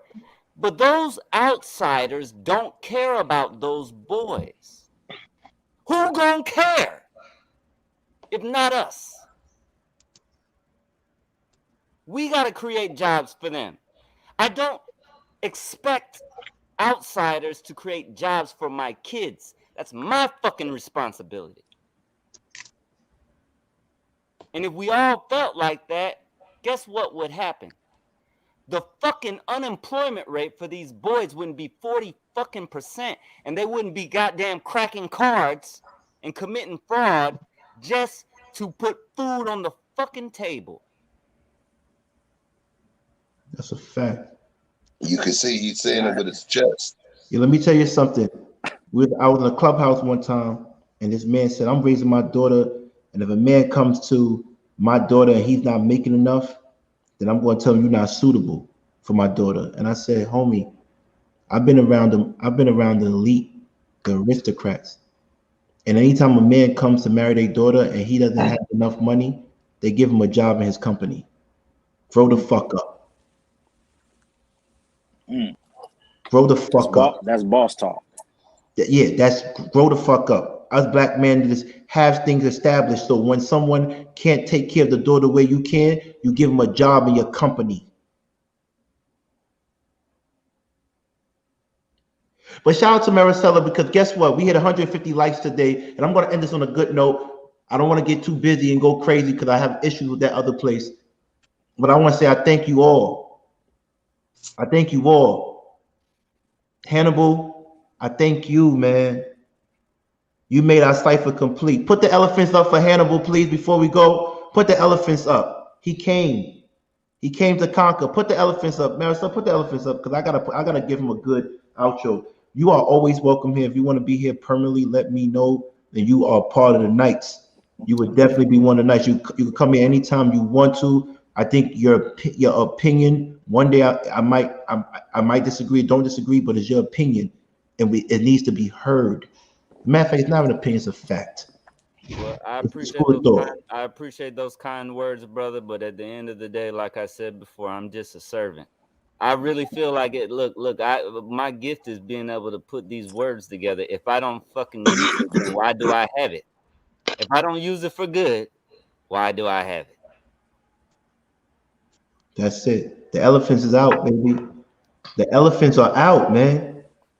The elephants are out. Hannibal came. Hannibal came. I'm not going to lose this voice in our community. I'm not. Hannibal, please get a YouTube page. Get a Patreon. Please. Please. Please. Because if they shut me down, you got to go to your own page. Show you right. That's it. Please, they need to hear you. At the end of the day, it is what it is. You see, I don't hate. You see, I don't hate. You see what I just did. You see what I just did. I didn't hate. Y'all see what I did. No matter how I feel about him, he's still a black man. I don't fuck with him, but he's still a black man. I still got issues with E40. I mean, Rilla, Chicago Rilla. Can I say back on your positive note, because you said you didn't want to get too deep. Back on a positive note. Let's go. We gotta go. Let's go. So shout out to P. We out. A testament to what you're saying. As a co-host, I want to say I appreciate it. You know what I'm saying? Pops Knows Best podcast is available on YouTube right now. We want to say we appreciate the opportunity for y'all to come and let us come up with it. You know what I'm saying? Because that's, like you said, providing the opportunity, giving the space for somebody else to be able to climb and go up the rope. You know what I'm saying? You know, because like you said, you even if you only got 600, if we can get 5 or 10 of your 600, you know what I'm saying? You know, you did something to help somebody else. So we appreciate you for that. That's it. That's it. Shout out to the show. I appreciate y'all for having me on. Chef, I gotta rock with Chef for my favorite. And, Oh, come on, King what is the a fuck is close going second. on, King, man? hey, What the King fuck? is a close second. I'm nobody's I'm not favorite. gonna lie. He's a close second. I was the one who asked if he had a Patreon, but I don't have a YouTube channel. But just shout out to y'all. Y'all doing your thing.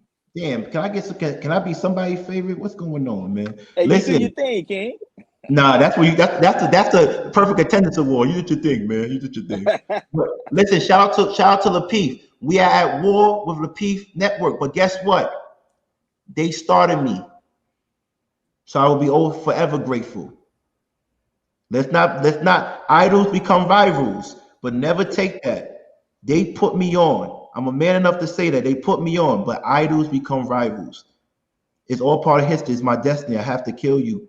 It's not my fault. I have to take y'all down, but y'all made me. Thank you. Chef. Yo, final words. Today was dope. I laid in the cut, particularly laid in the cut because I knew that we were going to have something beautiful going on the platform today. We had 3 kings come to converge with us kings on this network. One king never got to really speak the mission of his kingdom, previously when he was on the internet. So today was a blessing that we was able to give you an opportunity to spread your wings and speak to who you are. You feel me? Straight up and down.